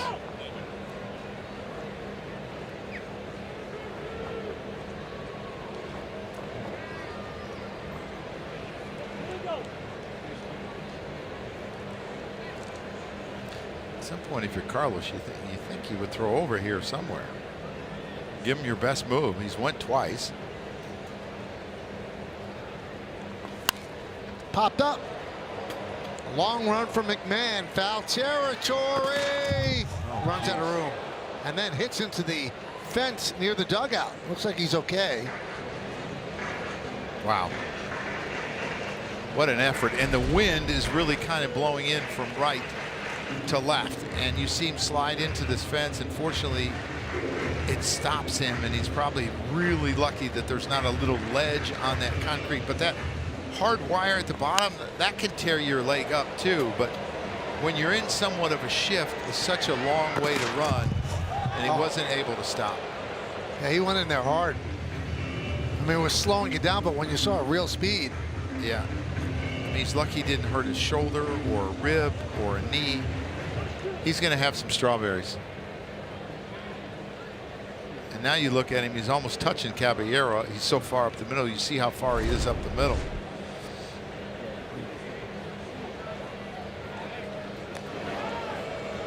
You can see him right there. He's just on the other side of second base.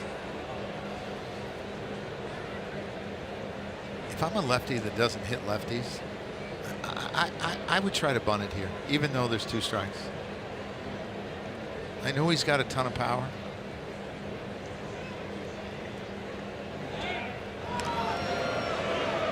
So there's his 2 throws. Bottom of the 6th, 2-0 Twins. 94 pitches for Rodón.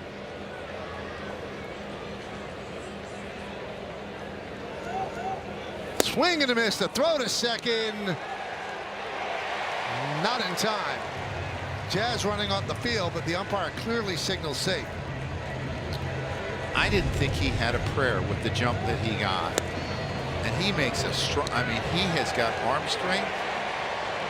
And this is, look at Keyshaw looking. I mean, that's looking a little late. New York has challenged a safe call at second.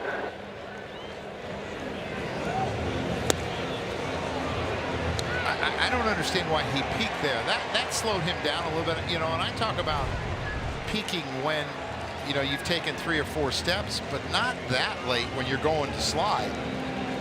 Yankees have walked off the field even before the umpires have reversed the decision. I think that's pretty close. Caballero was like, sure. After review, the call is overturned. The runner is out. New York will retain their challenge. All right, we've played 6. It's 2-0 Twins.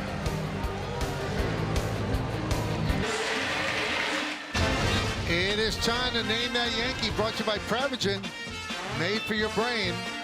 This player started with the Rangers, then a long stretch with the Twins. He was with the Yankees for 3 years, White Sox, and then finished with the Twins. He's considered a 6. You see the numbers. Well, the Yankees see that Simeon Woods Richardson's not on the mound, so that's a relief for them. Cody Funderburk, last 20 appearances, he's been great. He'll face Chisholm, Goldschmidt, and McMahon. He had 14 appearances in the month of August and didn't give up a run. August and September, he's given up only a couple runs in 6 appearances, so he's been really good. He's taken advantage of this situation.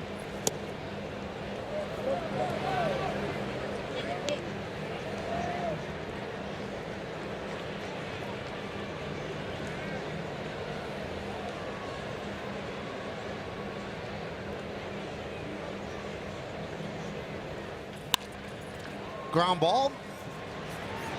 Keishel gets Jazz one away.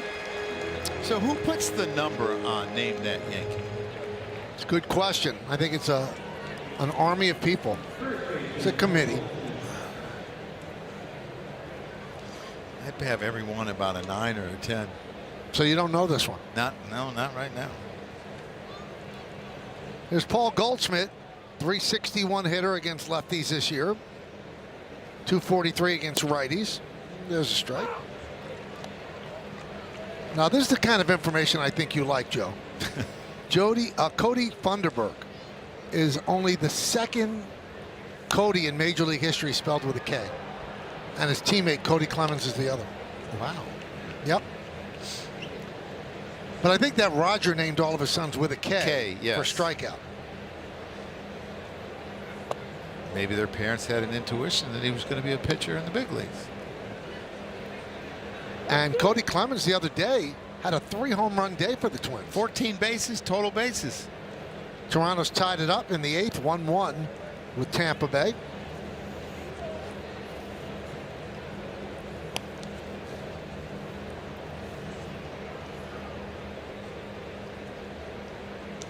Two on Goldschmidt.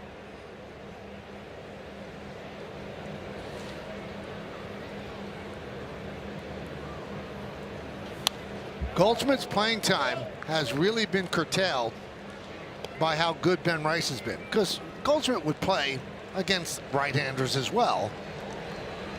He owns lefties, but he has not been playing and starting against right-handers. But Rice caught yesterday, so they gave him the day off after the late arrival here in Minneapolis.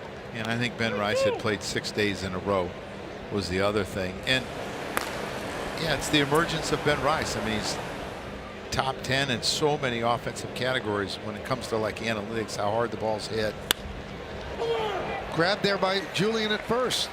2 down.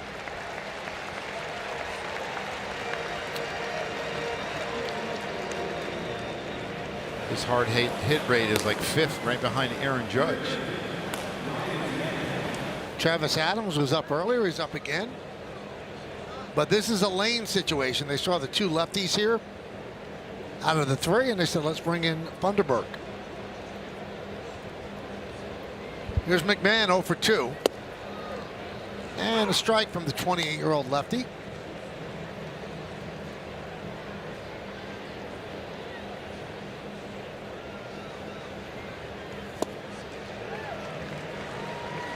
Yeah, he has a pretty good breaking ball that he's thrown to these left-handed hitters. That it's got that good sweep action to it. Those cutters and sweepers, kind of like an old-time lefty, Michael, when you only faced lefties.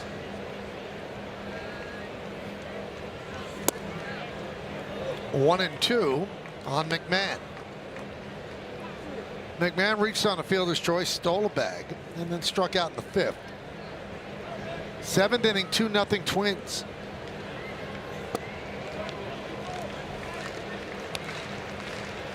Final 13 games of the season, and the final 13 games the Yankees will play, the combined winning percentage of those teams, the worst in baseball. The easiest schedule in baseball. Did he go? No. You know, but that's somewhat deceptive to me, because you're here, you're going to see the check sheet. 7 of the games are against Baltimore. They've been better. Yes, they're 54 and 52 in their last 106 games. Breaking ball, strike 3. McMahon knew it. He's down looking. Time for the 7th inning stretch here in Minneapolis.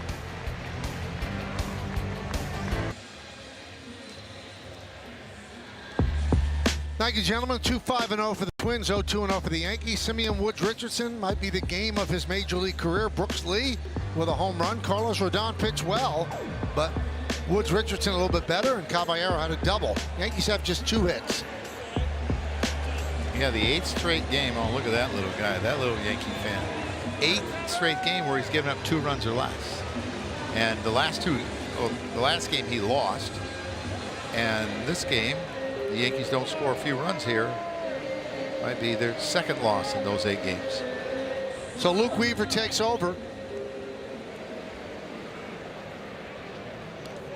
And Trevor Larnach is going to pinch hit for McCusker. They have 4 lefties on the bench they can unleash now.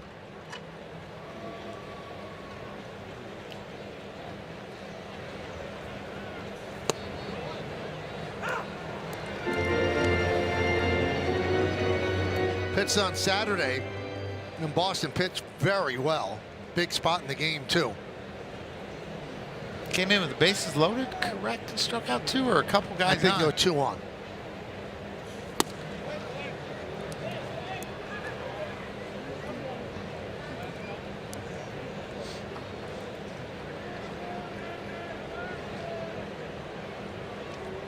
Last 2 starts for Rodón, no runs of support.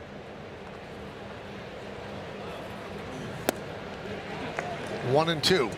Yeah, Larnach's seen Weaver 3 at-bats, struck out twice. This changeup has been really effective to him so far tonight.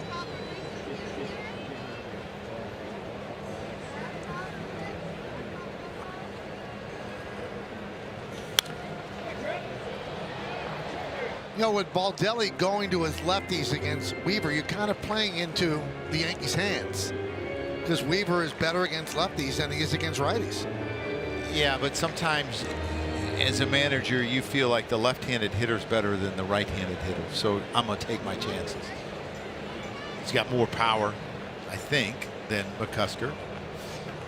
McCusker's a pretty big man, but Larnach, he's got power too. Now he picks up a pinch hit. Cutting over is Judge, and Larnach is going to go to second. Judge flips the ball in. And a pinch hit double to start off the 7th inning.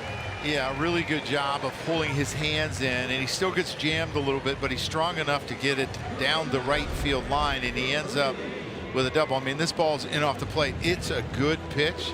It's just Larnach does a little bit better job, and you see this fairly flat swing through the zone, and he's able to get it over Goldschmidt's head and down the line.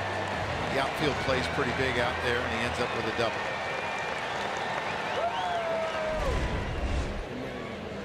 So here's Brooks Lee. He homered off Rodón in the 5th.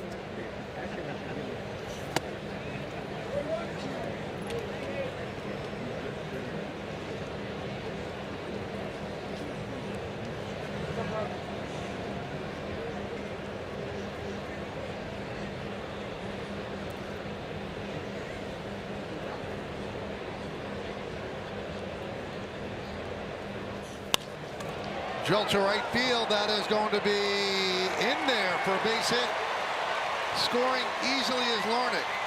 And Lee will stop at second with an RBI double. It's 3-0 Twins. Yeah, for a guy that was really struggling coming in since August 1st, he swung the bat extremely well, and he gets another pitch up in the zone, and he hits this down the right field line for a double. But the one thing that I noticed, Judge lets this ball go a little bit. I mean, not a ton, but a little bit. And you're going to see back-to-back doubles, and now it's 3-0, and Twins are putting a little distance in this scoreboard between them and the Yankees. That's the 60th ribby for Lee. Looks like he's going to bunt. Pareda kind of jabs at it. That is not very good bunting. Obviously, you want to square around it, and you're giving yourself up. And if I was to look at this, I'd be yelling, just swing away. Just because I don't see it happening. I try to throw him a pitch up in the zone, see if you get him to pop it up. Goldschmidt breathing down his neck coming in from first. And you're taught to bunt it to third to make the third baseman field it. Now you can run the wheel play where the third baseman comes in, but that's what you're taught to do as a hitter.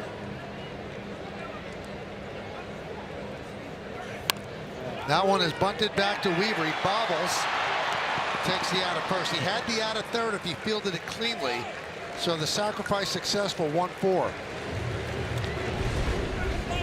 Yeah, Weaver does a good job of getting on this, but pitchers aren't used to backhanding the ball. That's the bottom line, and he wanted to be able to spin really quickly, and he ends up not catching it, and he has an out at third. Good job by McMahon getting back.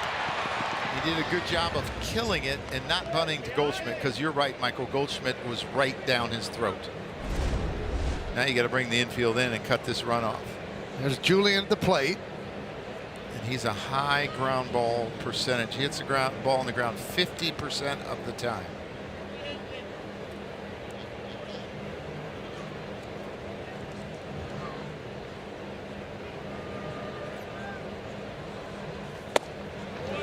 One and 0.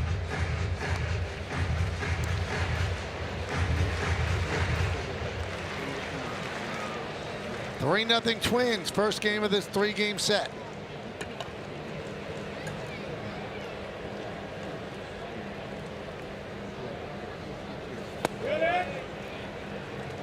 Two and 0.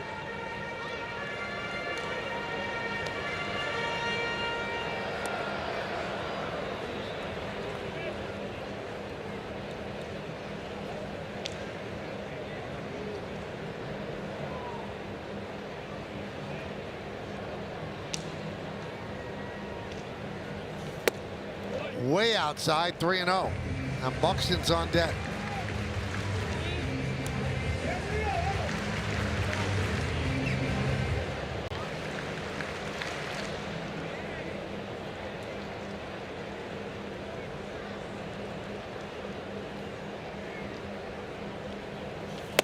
Didn't come close. So he walks Julian first and third with one man out, and Buxton coming up. Come out to Yankee Stadium on Tuesday, September 23rd, when the Yankees kick off the final homestand of the season, take on the White Sox. First 18,000 guests in attendance are going to receive a Yankees cap courtesy of Cannon.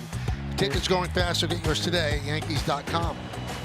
That sounds funny. The last homestand of the year. Yeah.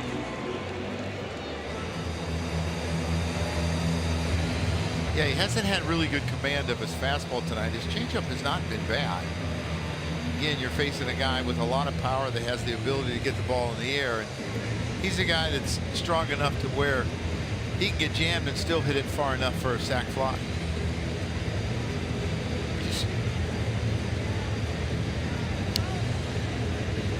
Long talk between Blake and Weaver. We'll check out the bullpen budget brought to you by Citizens. Make sense of your money with Citizens. Yankees trying to come back from a 6-0 deficit last night. They got 5 out of Warren, but then Doval, Leiter, and Blackburn all pitched well. I would say that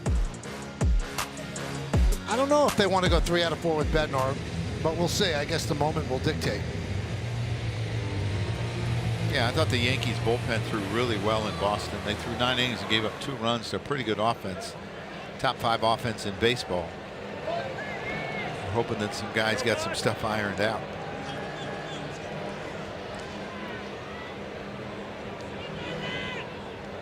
And the pitch. Well, he's missing by a lot now. 1 and 0. Yeah, and his command is usually so good.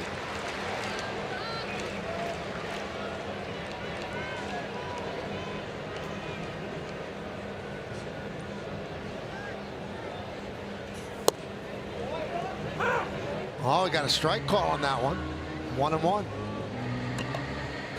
You didn't like it. I thought it was a good pitch. Nice little changeup, right on right changeup. Again, the place to get him out is up, but he has to get ahead to where he can get him to chase.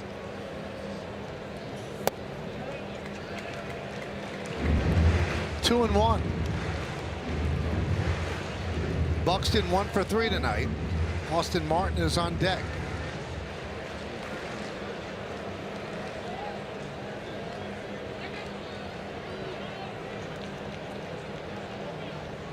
Michael, you brought up about Jazz being 30-30 in the 4 Yankees. It's done 4 times.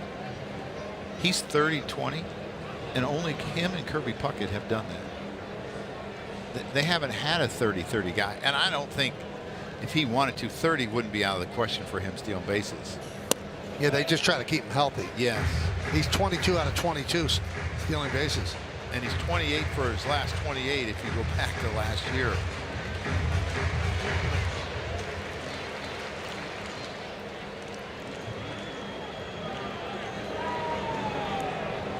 Three-one count, first and third, 1 out. Bottom of the 7th. Oh boy. That got Wells.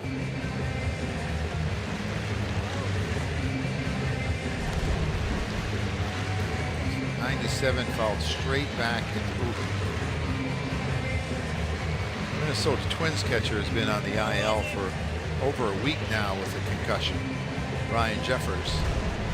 You always worry about those. We've worked together so much, and I've been meaning to ask you this. When we get those replays of the catcher catching the ball, did you know that you were closing your eyes before the ball arrived? No, you don't know it, but have no idea, see right? it. No, you no. But you see, like, you closed your eyes when you caught it. Well, they were open most of the time, or I wouldn't have caught it. I just think it's reaction. 3-2. And he walked him. Close.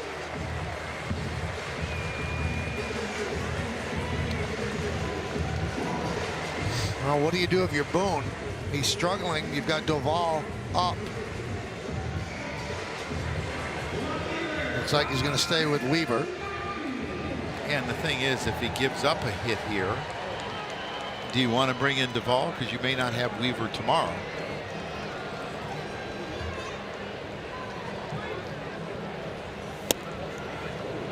Dialed it up to 97 there. He's had good velocity tonight. He just hasn't had good location. And his best location to me, Michael, is middle up. When he starts getting on the corners, that's when he gets in trouble.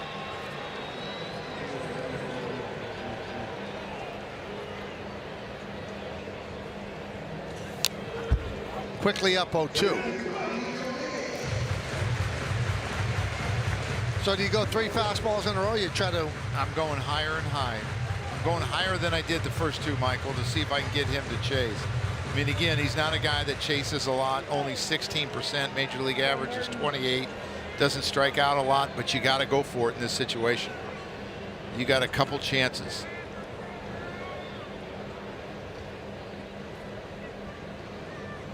The 0-2.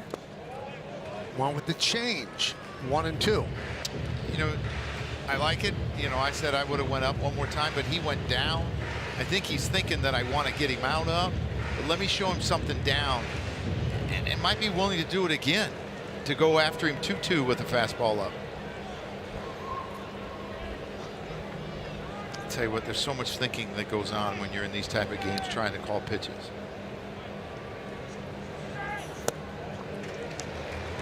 Fastball low and away, 97 miles an hour. He wants to make it work right here on 2-2. Yeah, that's not something that we see him do very often. So now you're looking at trying to do something you don't do. I'm looking at what's my best pitch, and it's the 4-seamer up. A guy with not a lot of power, you might get a pop-up too. Change up again.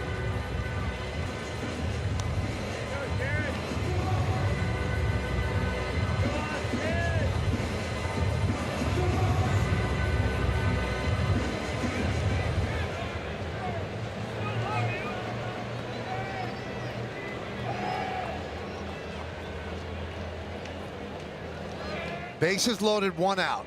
1 run in. It's 3-0 Twins, bottom of the 7th. And the 2-2. 3-2.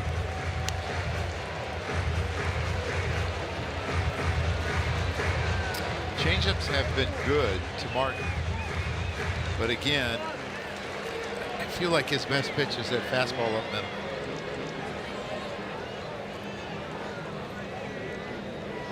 But here's the tough part. He's not locating it. Right. So you got to think, okay, what's he have a better chance to locate?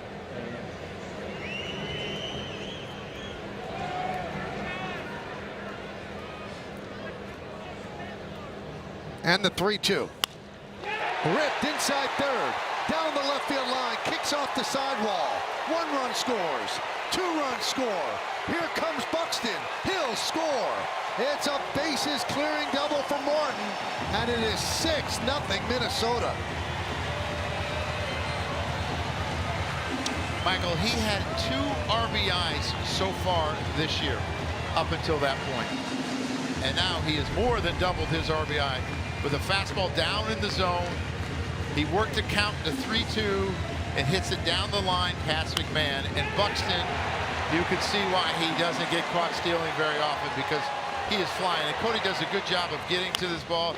But Buxton is on first base. I can tell you, Michael, he scores pretty easy here. I mean, this isn't even hard for him. But just a huge hit for the Twins to make it 6-0. That's going to do it for Weaver. Put the Yankees in quite a hole. They're going to call on Doval with Kershaw coming up.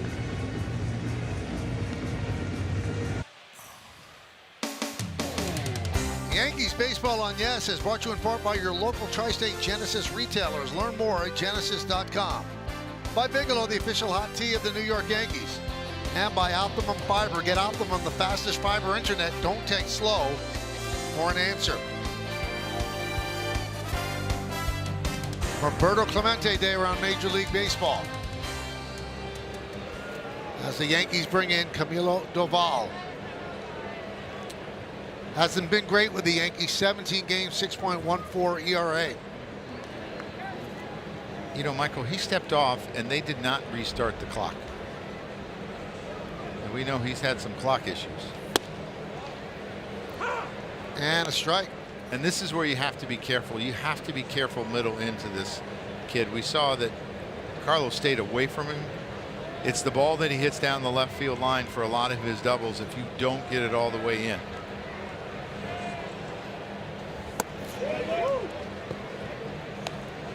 One and one. The Yankees have given themselves quite a hill to climb. 6-0. Twins still batting. Bottom of the 7th. Rodón won 6, gave up 2.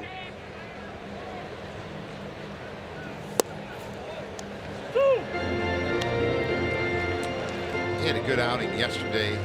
This guy, to me, is going to be really important to them in October if they can get him back on track.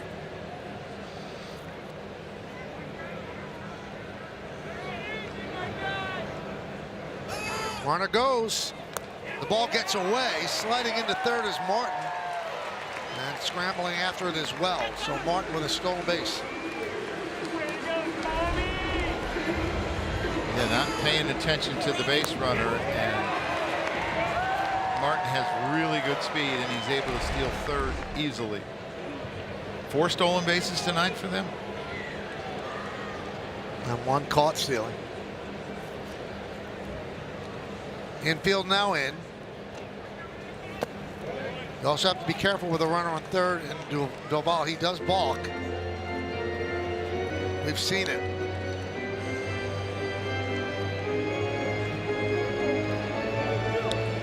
You know, when I look at him, Michael, it's like his setup has become so close compared to where it used to be. And it's hard to get his shoulders in line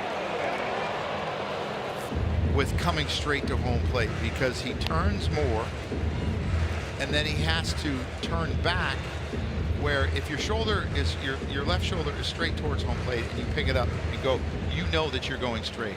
Well, he rocks and turns and then has to get it. And where do you stop when you're going back? So I mean, he's pointed halfway down the third baseline. And that one is up the middle and through for a base hit. Martin scores. Kershaw with an RBI single. 7-0 Twins. And Kershaw can hit a fastball. That's the one thing that he has shown. And he hits this ball from the middle and he almost gets it. You know, it's got to find his glove. It's hit that hard. If it doesn't find your glove, you're not fielding it. But he tried and closes the book on Luke Weaver's night. 5 runs in a third of an inning, and the only out was a sac bunt. There's Royce Lewis. Here's what I don't understand what we're seeing about Doval. I understand everything you're saying with closed and shoulder, but he's still throwing 99-mile-an-hour cutters. How are they hitting him so easily? Michael, because they're not located, and guys are used to 99 now. It's not something that you see out of 1 or 2 guys. You're seeing it out of 4 or 5 guys on a staff, and you're used to it. You're seeing it from starters, and guys have trained on machines to hit velocity, and it's not such a shock. 1-1. And that's an excellent pitch too. I mean, his slider at times is really, really good, but at times he opens up because he's having to get his shoulder. I mean, look where his left shoulder is pointed when he's releasing the ball. To the left-handed batter's box. Line drive and caught there by McMahon. Fires to first for the double play. So they finally get out of it, but not before allowing 5 big runs.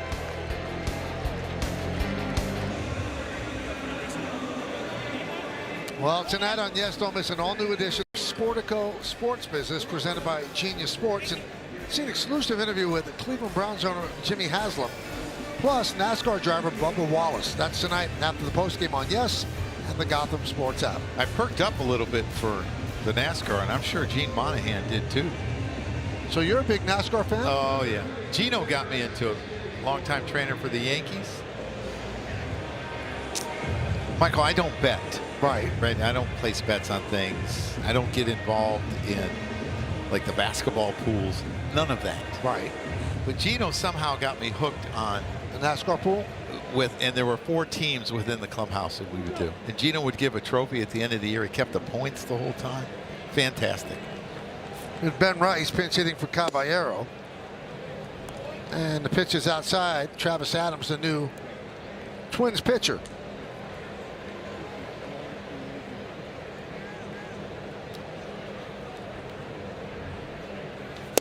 Got a little old-time rocket fire. See that? Yep. He's the one of their pitchers that they have made somewhat of a 4-inning guy that would pitch every 4 days in the minor leagues. He's very versatile.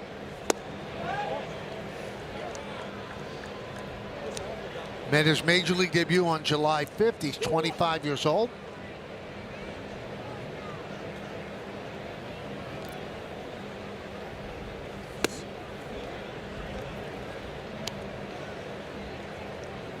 Played a little bit of a hero in spring training, Joe.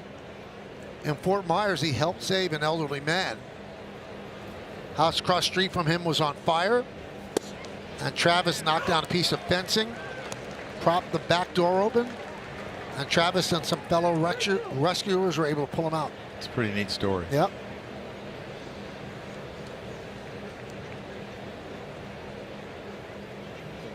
Swing and a miss. Rice strikes out. Tells you something about his personality, that there is no fear. You know, I think sometimes it can be intimidating when you come up here and you got to say, okay, do I belong? Do I in watching him pitch, he comes right at you. He has no fear. Like, this is what it is, and we're going to fight. Austin Wells, pitch outside. And he's got a number of pitchers because, like I said, he's a somewhat of a bulk guy.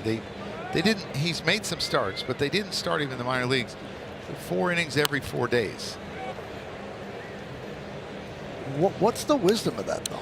Well, I think they probably had more starters than slots, and this was a way that, and I think it's something that the Twins are playing with, because these guys can be really valuable on a staff. You know, if you want to somewhat do an opener.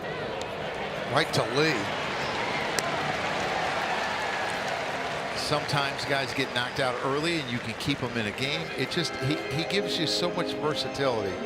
And I think the dream for an analytical team would be if you had 12 guys on a staff that could all give you 3 innings and be effective.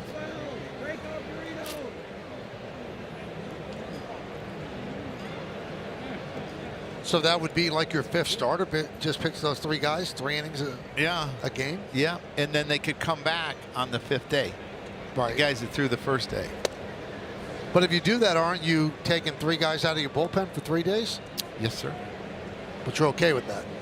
Well, if you have 12 guys that are really good at it. Right. I mean, because you can set up matchups. And you don't have to make them necessarily. They can go 3, but on some days you may use 4 or 5 guys, and then but maybe someone only threw an inning, and they could throw an inning the next night too. 2-1 on Grisham. Grisham 0 for 2 tonight with a walk, so he's in a 1 for 25 slump. Because hitters never see the same guy twice. Right.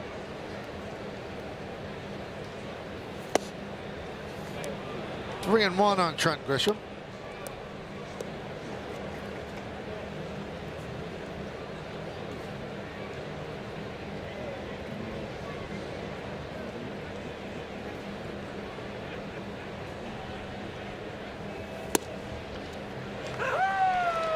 Gets the outside corner, 3-2.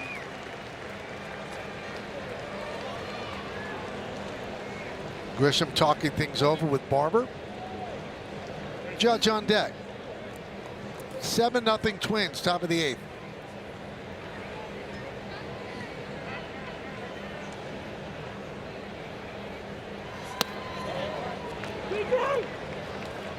Checks his swing, and Grisham works a walk.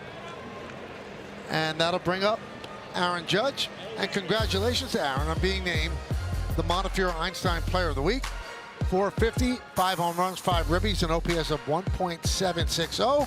Also was the American League Player of the Week.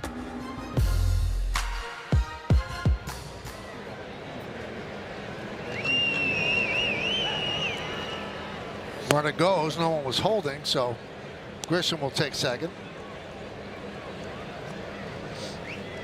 You know, I never was a huge fan of that. Just letting him go. What are the chances of Aaron Judge hitting a ground ball over to the first baseman where he's standing now? Right. So that earned run means something to him, that pitcher. So I was never a huge fan of that. He's probably going to throw a couple innings. Yeah, it's your fault for walking him. Yeah, I get that. Save him an earned run. I mean, if he hits it like he's capable, it wouldn't have mattered what they did. The 2-0. 3-0. Judge has walked twice tonight and a line drive to right, so 0 for 1. Bellinger's on deck.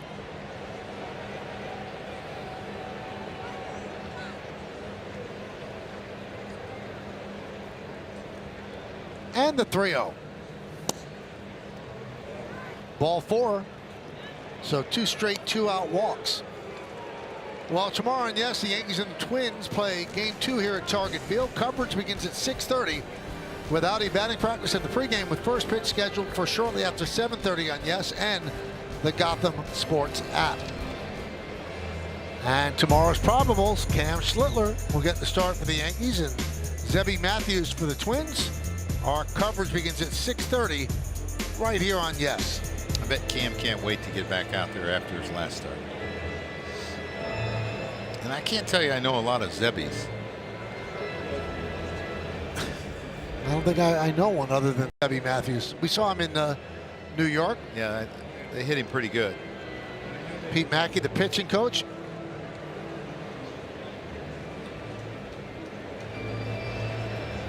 Life moves, and so should your connection. Get fast and reliable speeds on a network that moves with you. Spectrum. So here is Bellinger. The last thing you want is to walk batters when you have a 7-0 lead.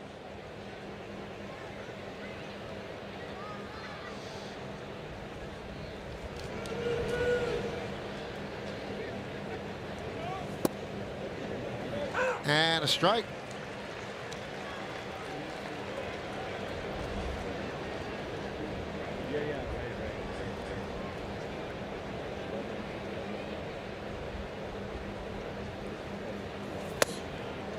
One and one.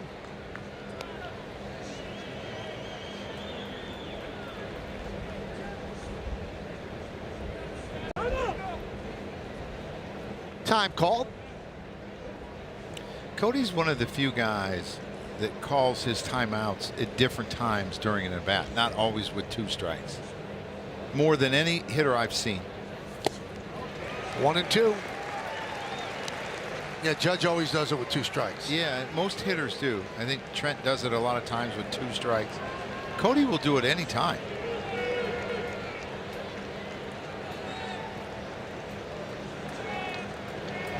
And the pitch.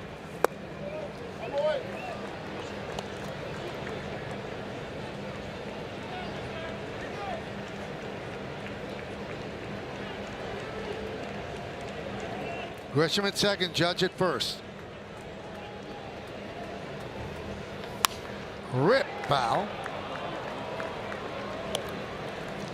We're in the 8th inning with 2 outs, and the Yankees have managed just 2 hits. A single by Goldschmidt in the 2nd, a double by Caballero, and that was in the 5th.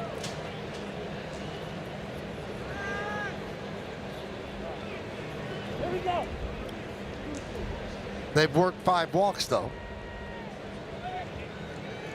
They just haven't hit the ball out of the ballpark tonight. It's been the biggest difference.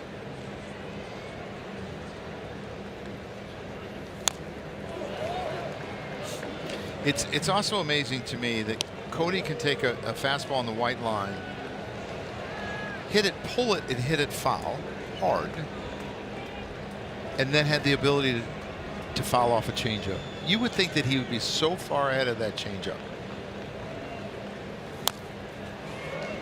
Another foul ball on a change.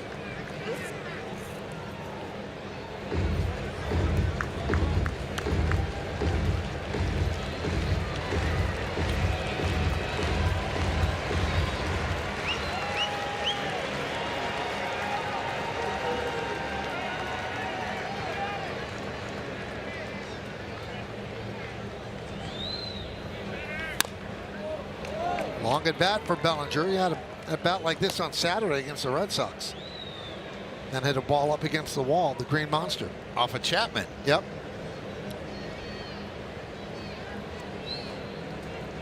See Stanton's waiting on deck. He has 3 strikeouts tonight. And the count full. That's going to release the base runners. 3-2. 2 outs.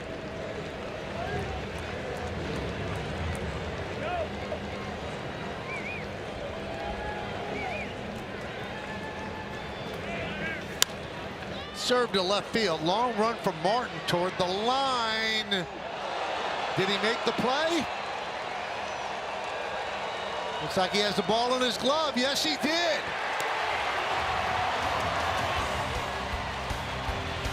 Martin went a long way.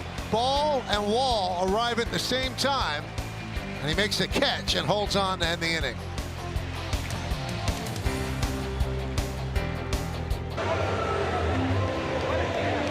Well, Aaron Boone talked to the umpires and decided to challenge that catch. Says it's not a catch. Now, it clearly is a catch. The only thing he has going is if that fan touched it. Yeah, I don't think the fan touched it because I think it would have moved the baseball and he would not have been able to catch it.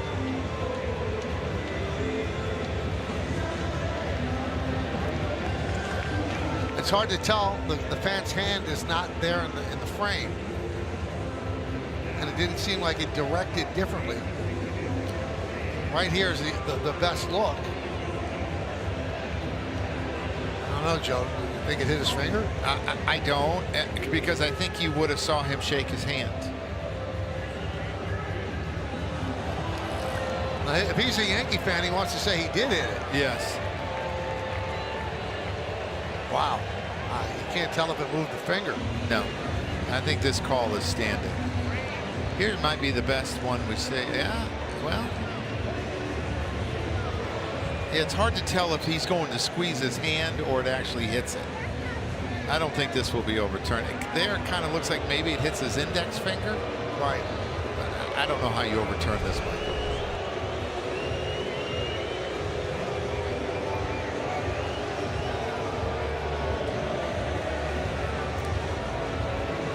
Might as well use it. You can't take your challenges with you.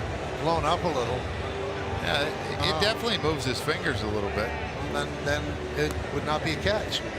And it's not interference because it's in foul territory. It's in the stand, should I say. Not like he reached out to the field of play. Yeah, I mean, Travis Adams is starting to throw again, so this might get overturned.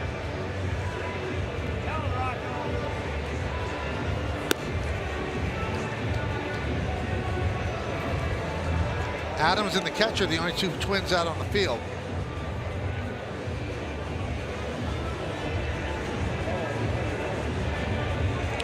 I think I'm going to have to pull some white out of it, Mike. Oh, you already put down foul out 7. Yeah. Well, you told me to. But wait, I mean, they could do it again. They could do the same I mean, thing. my card's a mess anyway. It doesn't matter.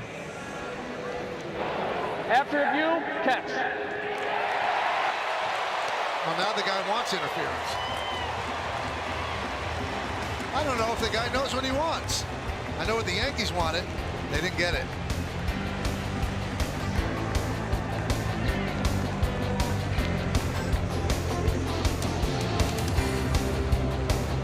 Upcoming schedule brought to you by your local Tri-State Buick dealers tomorrow night on Yes, then on Prime Wednesday.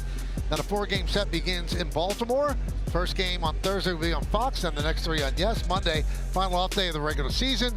Then the White Sox come to town for 3, and the Orioles finish up the regular season with 3. So 7 games against the Orioles coming up. Anthony Volpe takes over at shortstop as Caballero got pinch hit for. First pitch from Hill is popped to center, 1 away. Yankees baseball on Yes is brought to you in part by Chef IQ, the wireless stay-in-food thermometer that guarantees steakhouse results. Get perfection. Visit chefiq.com. By Nissan. At Nissan, we make cars that thrill. Experience the thrill for yourself today. And by the New York Lottery. Get out there and play. Now, Michael, I know you love your steaks. Yeah. Do you cook steak? Yeah, at home sometimes. You need one of those then. I do. Yeah. I do. I've heard great things about it. Tim Hill, 4th Yankee pitcher today. 0-2 on Larnach. Pinch hit, a double to start that 5-run 7th inning.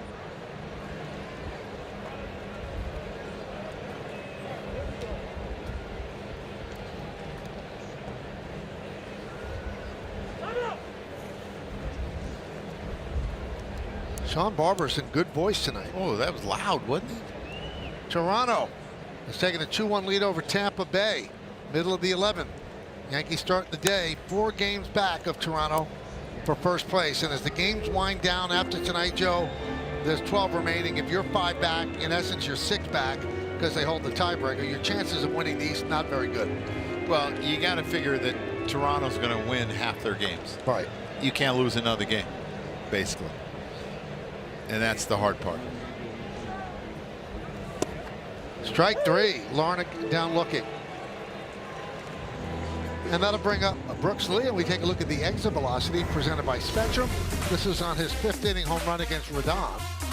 96.1 off the bat, traveled 355 feet into the flowers, and his 15th home run of the year.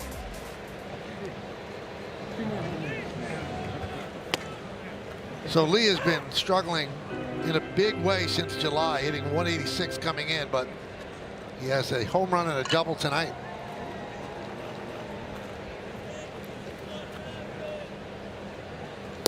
I was curious how he would respond moving to shortstop because he said he was looking forward to it. And it's really what he played in the minor leagues.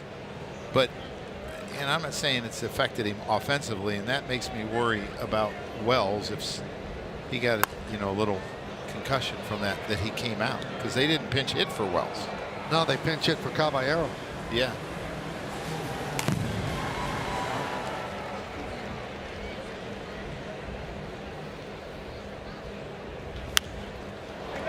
Popped up. You hear Rice say, "I got it," and he doesn't. Does not make the play.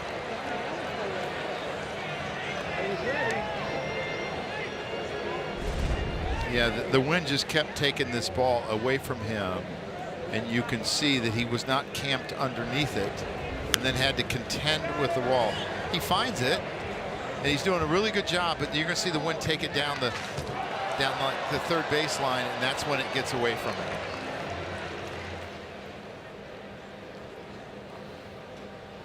Yep, and he's just not able to make the catch. Volpe charges, backhands, fires, got him. So Hill works a 1-2-3-8. 9th inning coming up. Pearson Old. It's time to find out the answer to Name That Yankee. Those are the numbers, those are the teams. And the answer is Roy Smalley. Pretty good career. Yeah, I'd say. Switch hitting shortstop. Had power.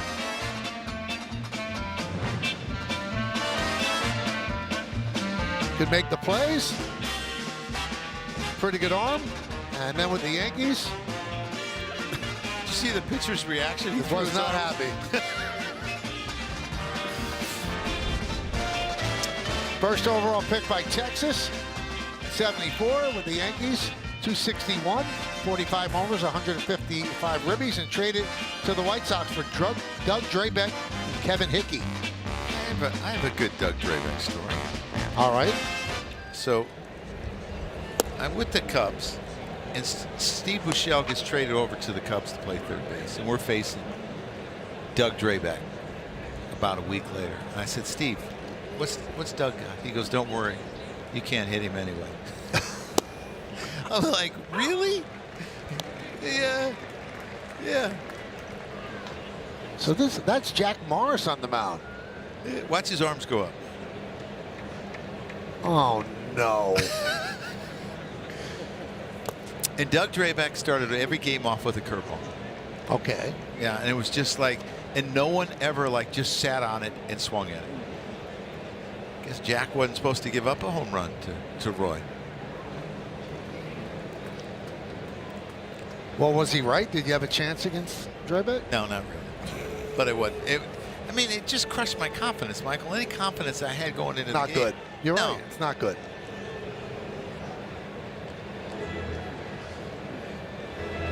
See what they're checking out now. It's probably another pitch comp problem.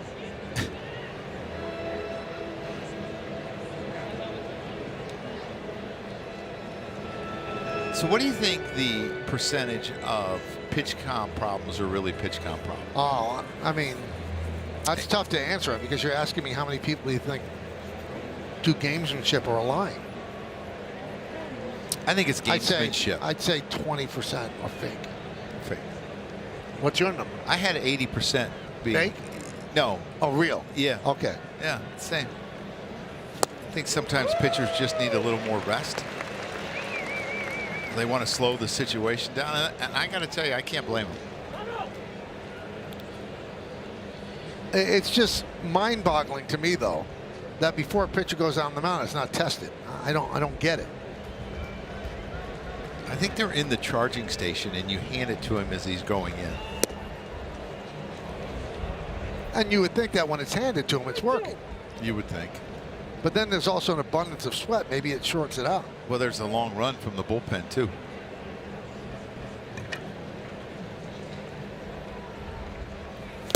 And that's 4 strikeouts on Stanton.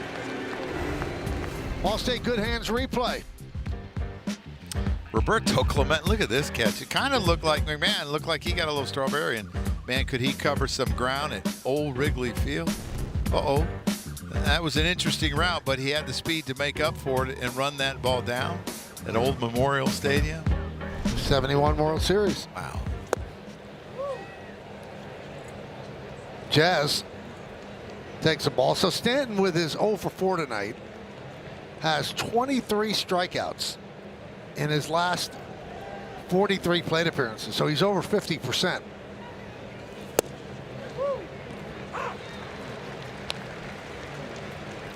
And I think sometimes that's the frustrating thing for a hitter, that you can't really see much of a difference in his swing than when he was going well. Like, I don't see anything that's truly mechanically wrong that doesn't look that much different. I'm sure there is. You know what I see? The untrained eye, he's not identifying the pitch outside. Yeah. But the swing's the same, you're right. Yeah.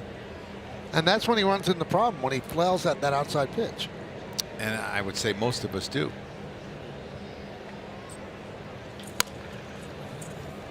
He's one of those players, though, it's so hard to, like, understand what he's doing, because there are times it doesn't seem like he can make it out, that he's so locked in, and then he falls out of lock, and it takes a while. That's why you run players out there every day, because it's hard to predict when they're going to get hot again. And it's just like, sometimes you think a guy needs a day off, and you run him out there and he ends up getting 3 hits. Lee backhands, fires, and gets Chisholm running hard down the line for the second out.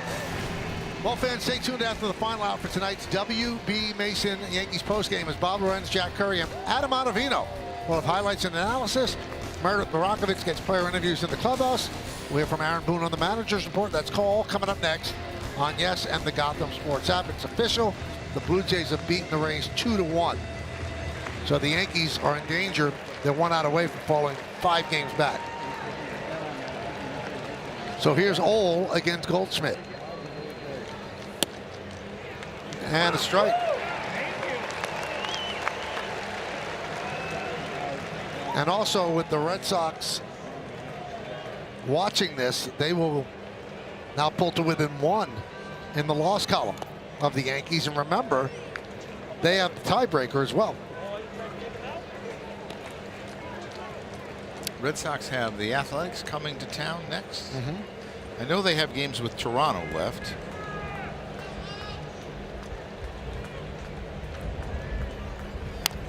Slow roller back to Ole.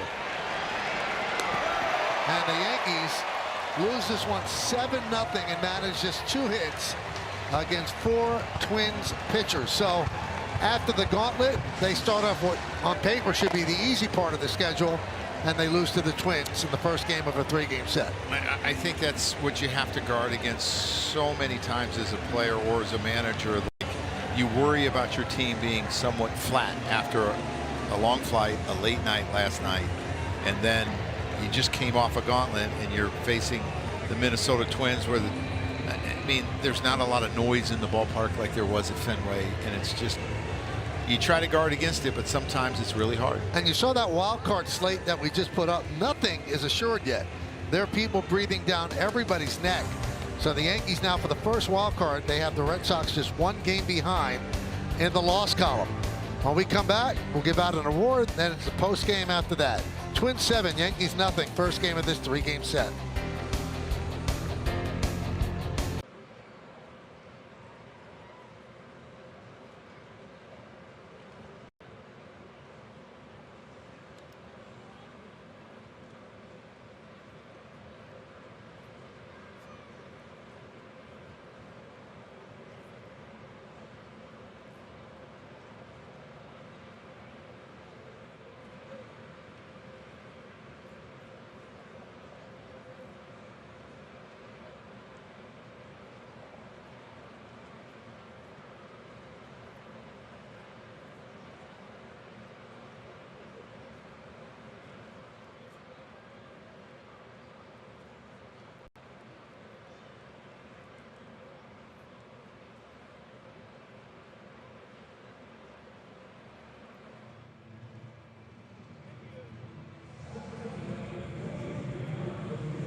God bless you.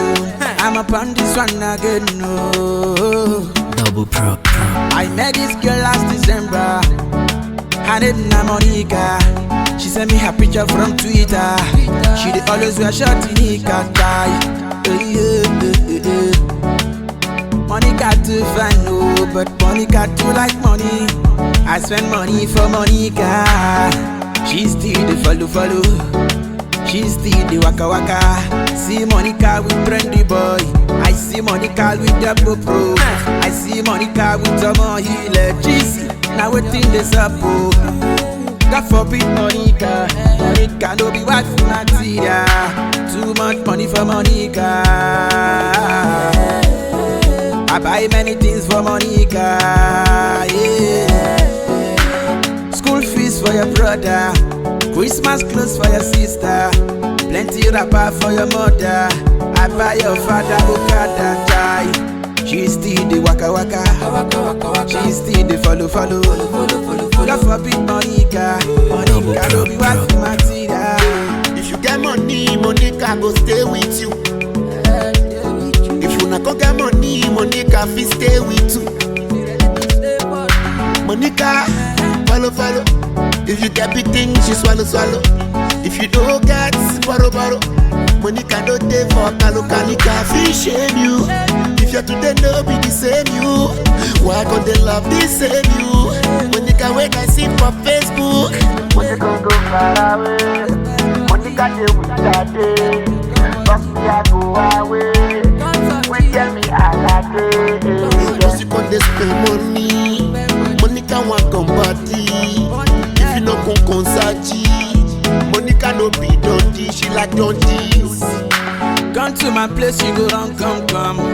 I swear she go run, come. She see me take out money, she go shake bum. She go shake bum. She dey pepper for mat like say I lick dum. Like say I lick dum. She do like skin touch, she know they use condom. I swear she know they use condom. Monica, oh, Monica go kill the best, yo. Too much money for Monica. I buy many things for Monica.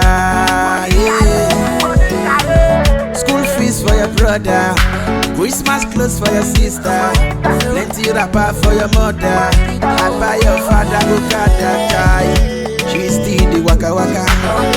She still the follow. God forbid Monica. Monica no be wife material.